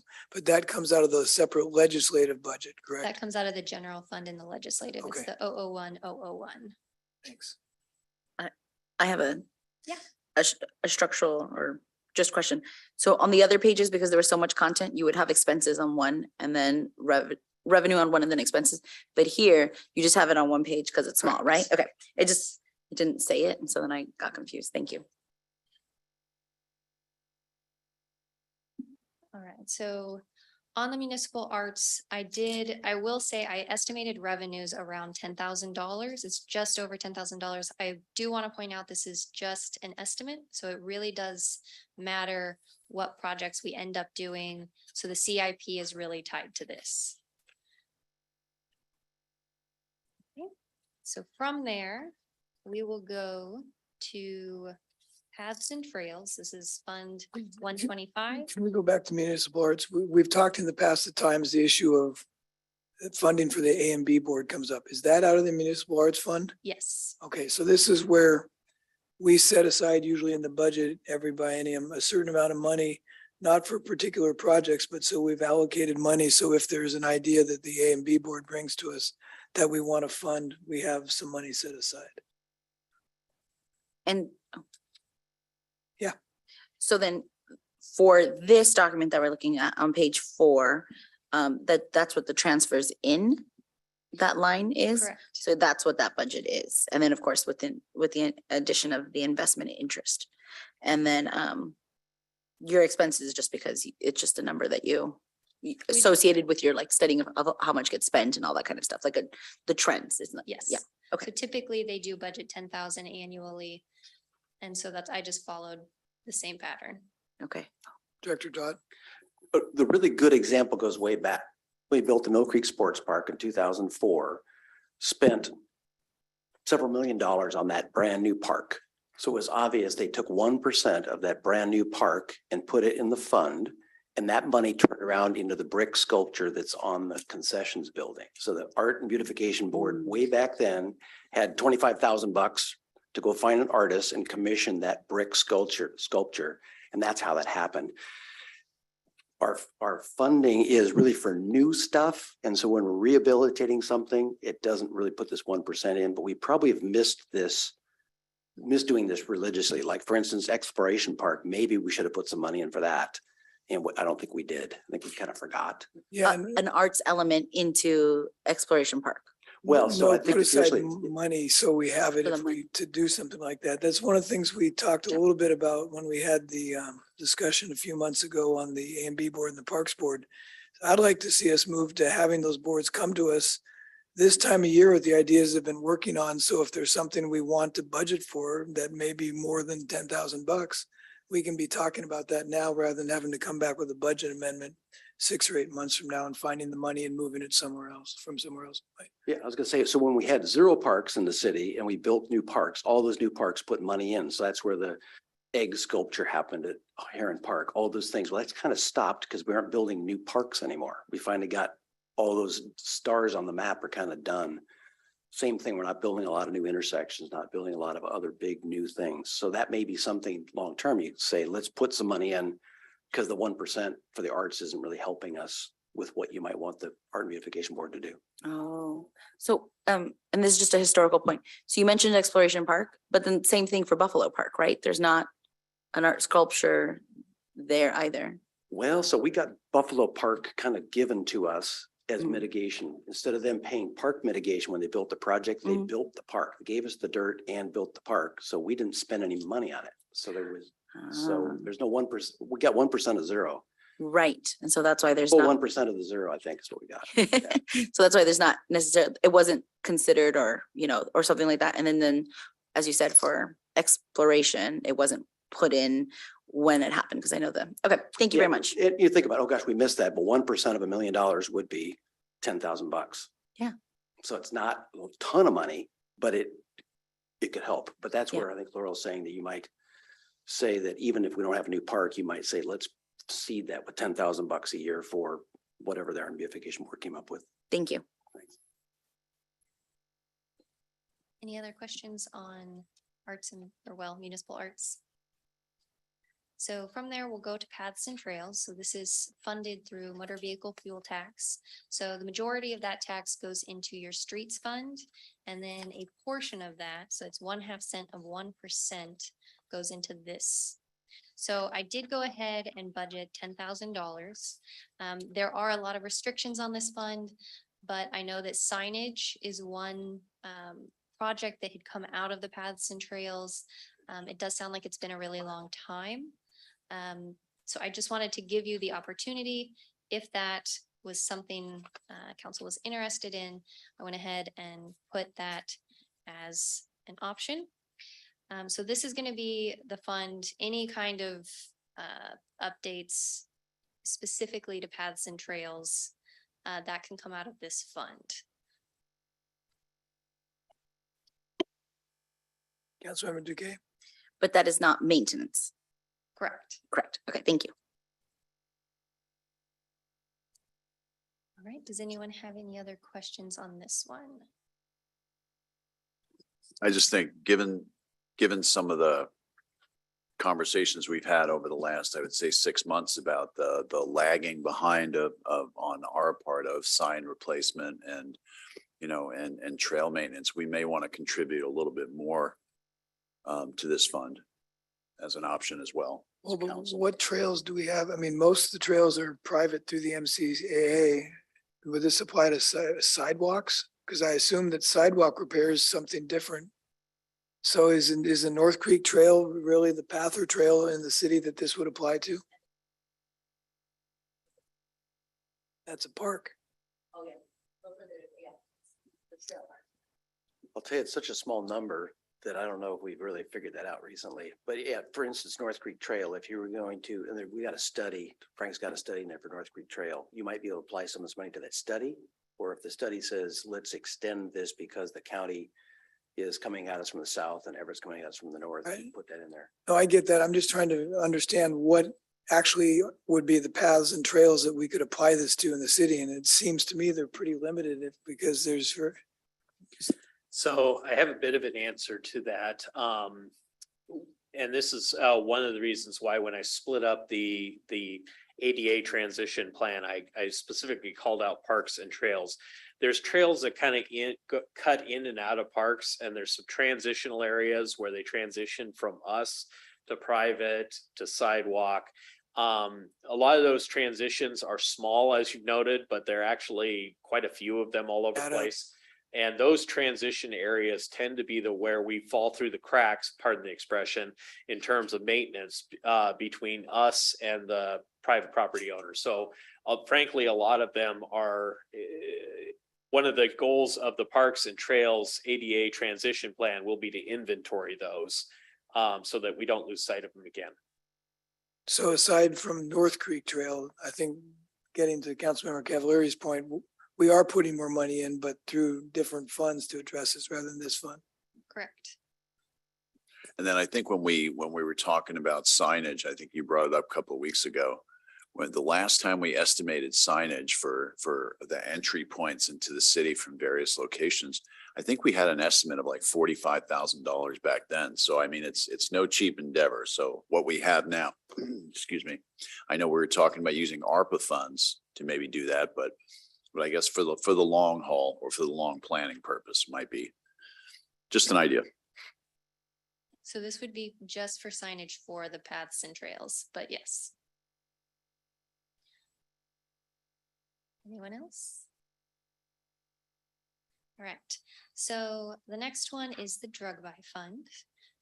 So that is on page 6.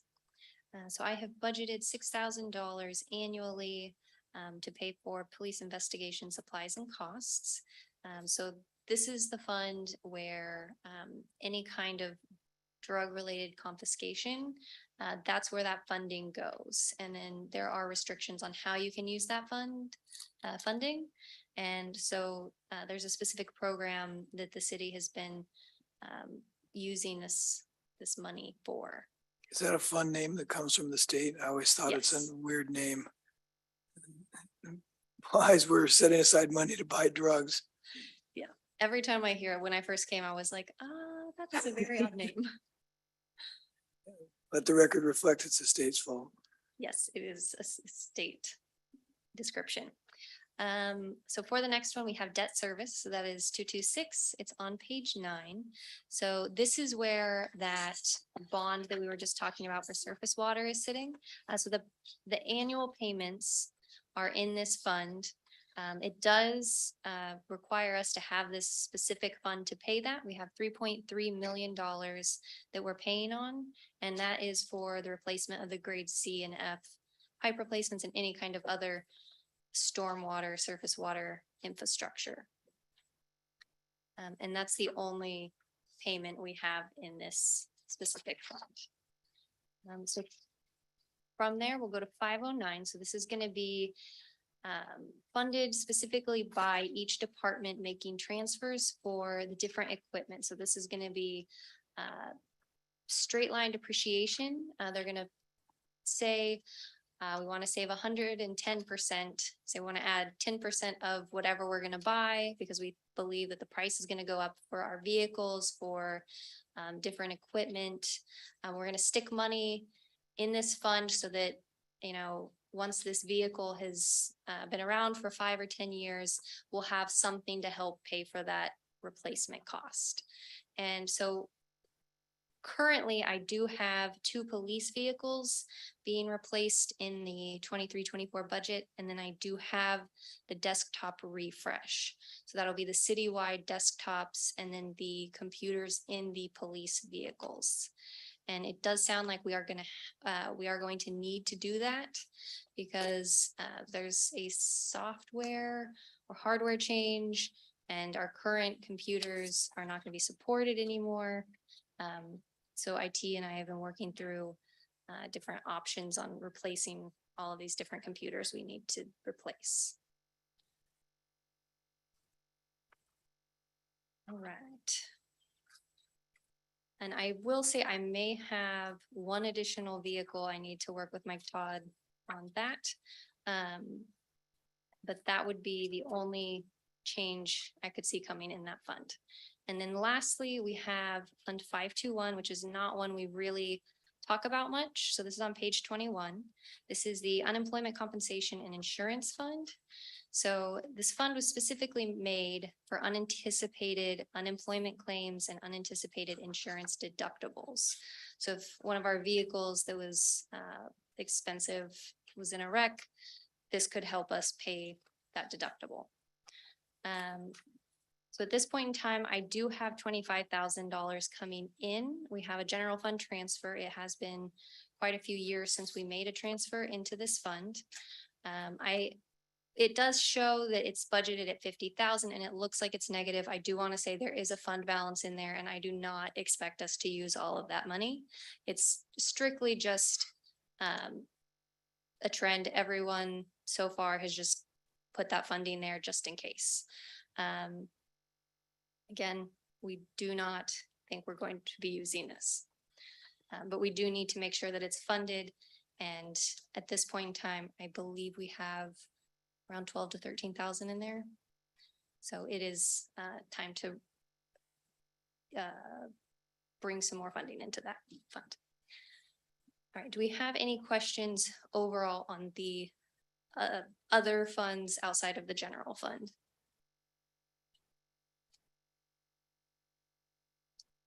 Not seeing or hearing any. I don't see the Mayor Pro Tem's hand up, so I don't think so. Okay, so I am going to jump to general fund then. So this one, I have a packet and Asa, can you bring up the general fund packet? I think we'll camp out on the first page for a while. So I mainly just wanted to touch base on all of the different changes that have happened since last week. So we were looking at sales tax and where we were projected to end in 2022.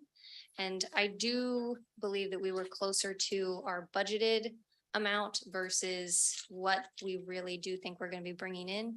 We did have a decrease in sales tax that was around 18% in July. And then we had another decrease in August, but then September, it was up by 3%. So right now, sales tax is really all over the board. But if I look at the trend for the rest of the year, projections are going to put them roughly at about 9.5 million for all of our different sales tax. So I do feel like we were shooting a little bit low. So I did increase sales tax. I do have a padding of 2.5% for 2023 and then 3.25% for 2024 off of that baseline flat rate of where we think 2022 is going to be coming in. So that's roughly $273,817.51. So from there, property taxes, we did get figures from the county. We do have $26,000 in new construction. So I went ahead and added that to our property taxes. So that did help as well. I dropped traffic infractions and parking infractions by 27%. There was some concern that the figures were too high and maybe we weren't aligning with policy goals. So I did bring those down. The other changes would be in the legislative fund. I went ahead and added that 60,000 for a legislative lobbyist. In the police, I did add some additional funding to jail services and indigent defense, mainly because while we had lower numbers during COVID, we do want to make sure that we're budgeting in case something happens and that we can afford to fund that need. In the non-departmental, I did drop the election cost by 15,000. We had originally had them at 40,000. And then one of the new items that we have not seen at Mill Creek for a while is there is a streets fund transfer. So right now, expenses, even after we cut them dramatically, we could not get the fund to come out even. We couldn't have it break even, have your revenues match your expenses. So we are going to be needing a $66,000 transfer, and we're hoping it won't be any more than that. But at this point in time, I do have that in the non-departmental as a transfer to the streets fund. So from there, we also added 183,000 for specific contractor services that are related to the different capital projects for the community development budget. There just was no way around that, and so we did need to add that. From there on page 2, there was a request to have some kind of information on where the different legal fees are hitting and what fell into that. So on your city manager line, what is that legal line paying for? On your city clerk line, what are all of these costs for? So I went ahead and just gave a really brief description there, and I can give more information if you would like, if you don't feel like this is enough, but I felt like this would at least give you a guide as to how we're placing those fees. On that next page, so on page 3, we had some requests on historical employee counts. So where we've been, and just so everyone's on the same page, it does not sound like I specifically stuck to budgeted employees because there was budgeted, authorized, unauthorized, and there was a very large swing starting around 2017. It was difficult to figure out where we were landing. So we strictly stuck to budgeted numbers, which may not reflect what actually happened and how many people were here. So as you can see, we started with 69 employees and we have dropped to 64. I will say there were some odd movements just as people started picking up different duties, even back, I believe they said it was 2018 or 2019. Like the finance director had taken on the clerk role as well. They just really had moved a lot of the different roles through the different departments. So it's not quite as straightforward, but that bottom number at least shows you where we've been. And so then below that, I have the cost for salaries and benefits for each additional position that I had requested.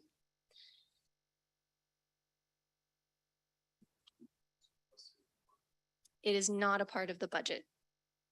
These are the ones I brought up that I asked her to lay out their requests that they did not include. Yes. Just on the top chart really quick, just to be clear, we had a city clerk prior to 2017-18. Then for 2 bienniums, the our finance director served as a city clerk. So it's not as if we hadn't had one. But that's why there's this blank. If we went back further than, if we went back to 15, 16, there would be a city clerk. There has been a city clerk the whole time.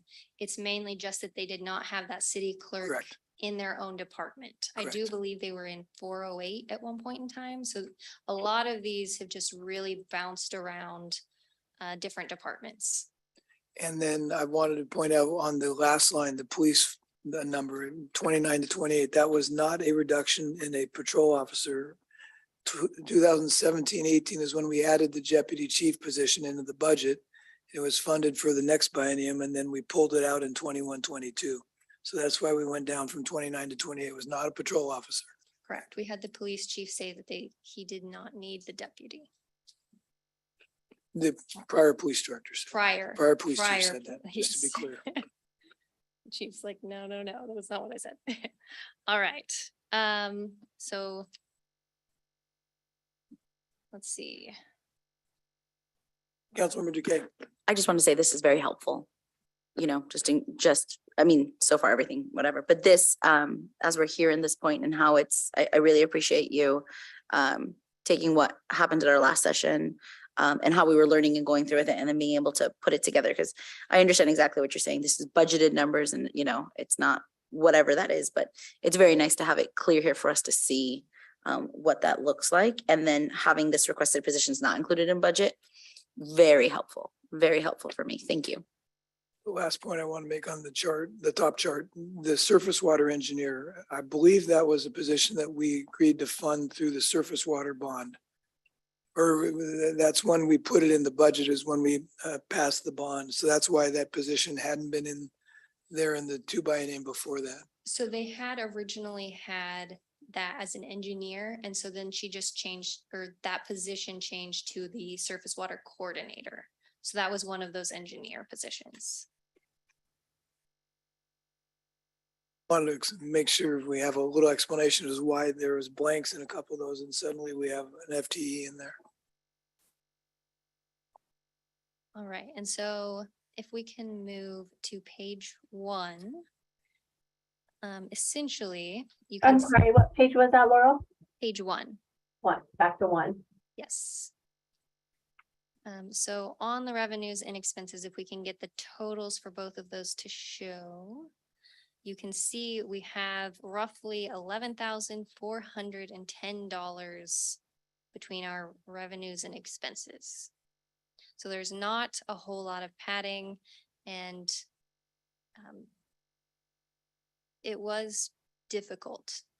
I know there are quite a few staff members that were a bit frustrated, but we need to make sure we're presenting a balanced budget. So this is the plan at this point in time. Does anyone have questions, comments, concerns? I appreciate all the work you put into this. I think this is very helpful presentation. I mean, this is kind of lays out some of the decisions we have to make. You know, we're asking for a fiscally responsible budget. They've presented it to us.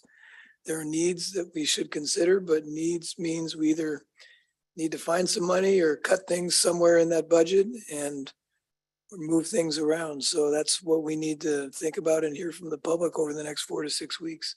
And we are looking at a couple different options to start increasing revenues outside of the different items we had discussed for ARPA. So for the retail sales tax, a lot of the times you can have a contractor come in and they'll go through a lot of your businesses. They'll just give the 98012 zip code. And so a lot of the times you can have some of your sales tax figures going to, say, Bothell or Linwood, any of our neighboring cities. So we don't have any guarantee that we'll bring in substantial amounts of money, but that is one thing we'd like to look at. And then we're also looking at the different fee structures. There are some options for, cost allocation, making sure we're covering the cost of whatever employee is, whatever this employee is working on, whether it's a building permit, fingerprinting, animal license, all the different fees we have. What is the actual cost? And then once we have a more clear fee structure, there is an option to tie it to CPI. If we wanted to pass an ordinance, we could say, hey, we're gonna tie these fees to CPI and we're gonna have a base of 1% and maybe like a max of 5%. And then, if later on we don't feel like this is serving us, we can just rescind that ordinance and stop the fees. But that is another item we are going to be looking at. I would suggest in conjunction with doing a fee study, we look at a policy for how frequently we update the fees, because I don't think they'll all be the same, but it's not fair to the residents or the citizens, when it is what it is, but the surface water fee hadn't been adjusted in 25 years. It was set at 68 or $70, whatever it was. And then suddenly we discovered what lies beneath. And we had to make the unfortunate decision to almost triple the fee. The same thing happens with we don't want to suddenly in our businesses or developers, have fees just suddenly go through the roof. So I think it behooves us to keep up with that as time goes by. So we don't get behind the 8 ball. I would say residents definitely appreciate it when it's a 1% increase versus 10. All right. That's everything. Laurel, I had a question. When you were saying that we were doing the transfer from the streets, the 66,000, was that, I wasn't quite understanding. Does that mean the whole general fund was short 66,000 and you needed to transfer over, or just the streets fund was short and you needed to switch in? Yes, Okay. the streets fund was short and we cut expenses as deep as we could. And we did still need $66,000. And so that will be coming from the general fund to make sure that our streets are kept up and paved and. Okay, thank you. I understand now. Great job, Laurel. Great job, team, city. Okay, where are we at in the agenda? That brings us to the consent agenda for the evening. Item A, approvals of checks number 65211 through 65252. And ACH wire transfers in the amount of $103,415.38. Audit committee was Councilmember Cavallari and myself. Any exceptions? No exceptions. No exceptions. Item B, payroll and benefit ACH payments in the amount of $211,130.83. Any exceptions? No exceptions. No exceptions. And item C, city council meeting minutes of September 27th, 2022. Do we have a motion to approve the consent agenda? So moved.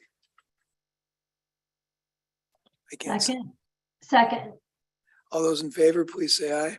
Aye. Aye. Any opposed? The consent agenda is approved. It brings us to reports. Start with acting police chief, or unless Martin is going to lead off. Thank you, Mayor, Mayor Pro Tem Council. I'm actually very happy to be here today to discuss staffing. We are down to 3 openings in the police department, 3 vacancies for commission staff, that is, and just the 1 vacancy for our records staff. We have given an offer to a records staff candidate, and she's moving through the process. She still has a polygraph and background to conclude, which we hope to get done by the end of this month. In regards to commission positions, we have 3 candidates that are going to be moving into the background process, actually are in the background process now. So we hope to identify some qualified candidates shortly. We also had a lateral application come in over the weekend from Texas. So we'll also be looking at his application and reaching out to him as well. So that's for staffing. I also wanted to mention, we had a Coffee with a Cop event. And I would really like to thank Sergeant Fouch and our Citizen Patrol, especially Barbara Heidel, Sally Dagna, and Jeff Kyle for assisting with that program. Council members that were able to stop by, thank you to Councilmember Duque and Mayor Pro Tem Vigneault, and the city manager for stopping by as well. It was a great event. Was able to actually touch base with a lot of interesting individuals that are living here in the city and had a lot of different perspectives. So it was great to talk law enforcement with them and get their opinion on how policing is going in Mill Creek. A lot of great responses from different age groups and different backgrounds as well. So it was really, really nice to see. And special thanks to Bequest Coffee for hosting us, and the owner Vinny. I really appreciated their cooperation and wanting to be involved with the community engagement. So that's it. City manager? Thank you, Mayor. My updates could be strictly a staffing update, and it's nothing has changed much on the public works side. We have an offer letter out on the project engineer, the planning manager, and the public works maintenance and operations manager positions. We are reviewing applications that come in as they come in. On the finance side, the finance director position, we have about 30 applications that we need to review, and that will be done in the week or 2. So I'm sorry, how many? roughly 30. Wow. And finally, on the chief of police hiring recruitment process, I'm going to provide a little more specifics on that. There are 3 key dates to keep in mind. Remaining schedule, the 18th, I'll be reviewing applications with the recruiter. The final probably 10 or 11 applicants out of probably, I believe there's about 20 that came in total. That'll happen on the 18th. The 27th, we'll be holding a community engagement event, which will give the leadership team, employees, the guild, and our community members an opportunity for Q&A, similar to what we held for the city manager engagement event for the community. The 28th, the following, that will be in the evening, about a 90-minute event. The next day, we will hold probably panel interviews, which will, the panel will consist of the leadership team. The second part of the interviews will be with myself, the city manager, with the final candidates. And with that, I'll take any questions. I'm not seeing any. Thanks for the That's all the reports, Mayor. Thank you. Thanks for the reports. Okay, it brings us to our reports. I've got, I think, 5 items. First, I had the great privilege, along with council members Duque and Paddock, of attending the Filipino Consular General reception and accepting on behalf of the city this beautiful certificate of appreciation for us allowing them to use the facilities in the City Hall North for this week to serve. I think it's 1,500 people was the number that they have signed up to. It was quite a challenge. I think given COVID and a lot of people did hold back on getting passports during that time, we were probably estimating over 2,000 to between 2,200 to maybe 2,500. That was a big number. It was a great event, great to meet the people, and I don't think I've had so many pictures taken in a long time. My gosh. Second thing, I hope you saw the date, to save the date for December 15th is the next Snohomish County Cities dinner. I don't think they've announced the location yet. At some point, I would like to talk about whether we offer up to host it somewhere. I have this recollection, we hosted it at the country club once, and I think it'd be good to bring it back to our community again. Third thing is the heart meeting was held last night. It was a relatively brief one. We spent the time reviewing the 8 items in the action plan and began discussions on prioritizing those, and there was a vote, and we did not get to see the results yet, so we'll see that in the coming weeks. Last 2 things. Remember with the city manager's contract, which was signed mid-year, the way we structured it is we were going to have a review after 6 months and then do a review annually. So we're tying it to the annual retreat, which we're going to try to do every January. And so Mayor Pro Tem and I are working with city manager on getting line to see if we can line up Karen Reedy to do that process. We'll likely try to do it in early February after our retreat. I think we've got a lot on the agenda during that month and with the retreat. So we'll try to do it first thing after we're done with that. And the last item is I will be passing the gavel for the next meeting to Mayor Pro Tem, as I unfortunately will be in Mazatlan for the week. So thank you for covering for me, Mayor Pro Tem. That's all I had tonight. Councilmember Cavalieri, any report? Just real quick, I also attended the Filipino consulate partnership event, and it was the parking was challenged to say the least, but I mean, I was glad to see there were so many participants and so many happy faces. And I was surprised to know that to conduct these services, the closest venue that they were able to use before Mill Creek was either Vancouver, which was shut down, of course, because of COVID, or San Francisco. So this is a great partnership, and I was excited to see the Filipino community and other members of the community out there, but predominantly the Filipino community. And they are very appreciative of all of our efforts. So kudos to the staff, kudos to everybody in City Hall for putting this together. It was a really bright spot for our city. Thank you. I apologize. You must have arrived after I left. And I apologize to the Mayor Pro Tem. When she's not sitting next to me, I forget that she needs to be asked for her report after me. So any report? Thank you, Mayor. I just have a couple things to say. First off, thank you. The acting chief already brought up the coffee with the cop. Councilmember Decay and I were there, and it was really nice to be there. Thank you for setting it up. I think it's a great opportunity for members of our community to come out and just have a more casual conversation with our police officers. And it was a really good event. I also want to bring up that Councilmember Decay and I went to the Economic Alliance of Snohomish County breakfast. It was really great to connect with other leaders and talk about things our city needs. And I wanted to give a shout out to the passports team, because I actually had 2 people come up to me while I was there and tell me that they had gotten their passports in our city and how great our staff was. And they just raved on the service they had. And so that I just want to send kudos to the whole team and let you know that. Finally, I just want to acknowledge that it's International Day of the Girl today. We are all better in our communities when our girls have access to educational opportunities and they are safe and healthy, and they lift all of us up. So just want to acknowledge that. Thanks. Councilor, any report? No report. Councilmember Decay? I like how everyone somehow mentioned me in the report, so I appreciate that.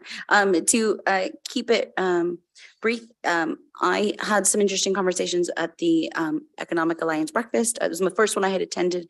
It had been, they haven't had one in 3 years, and I had the opportunity to talk to a couple other, because it was invited to other public officials. And so I got to talk to other city council members from other cities, and I picked their brains in terms of advocacy or some of their biggest issues when it comes to growth and housing. And I thought that was really helpful. So I encourage all of us, if you have the chance to maybe, network out that way, because that's not something was immediately on my mind when I think about making connections is with other city council members. I don't know why. So that's something I'll be doing. Absolutely. I want to do a big thank you to for when it came to the Filipino consulate, the reception that we had Thursday night, to everyone in attendance and to our city staff, including Jody and Scott, in terms of putting it together and then working with Ellen. It was from the other side. It was just really a fantastic thing. And I did go the next day to see a dual citizenship oath, which is something I'd never done, and it was a lot of fun.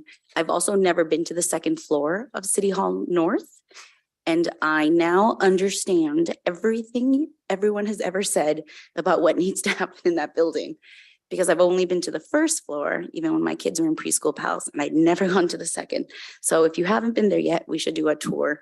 There were so many people, and I want to give a heartfelt thank you to the passport office actually here in City Hall South and all the staff, Jody, everyone there, because it was very trying, I think, in a way that wasn't anticipated because of the amount of people.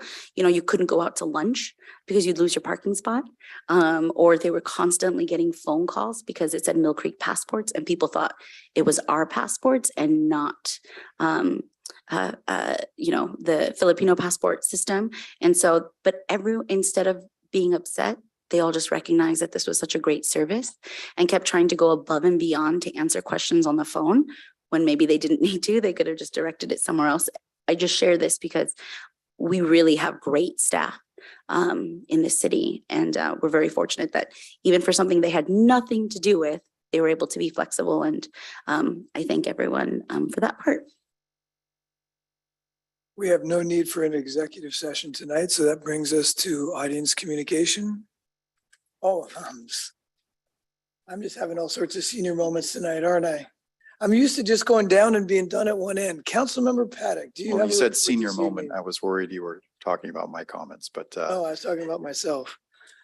just want to express appreciation for the reception to Councilmember Duque. That was a great event. And there was a lot of love in that room and appreciation for the work that the city does. And Councilmember, thank you very much for putting that together. Did I miss anyone else? Okay, audience communication. Would anyone like to address the council? I've seen a shake of the heads from Barb. Anyone online like to address the council? Going once, twice? Wow, no need to extend the meeting tonight. So we will adjourn the meeting at 8:12. I'll see you in November.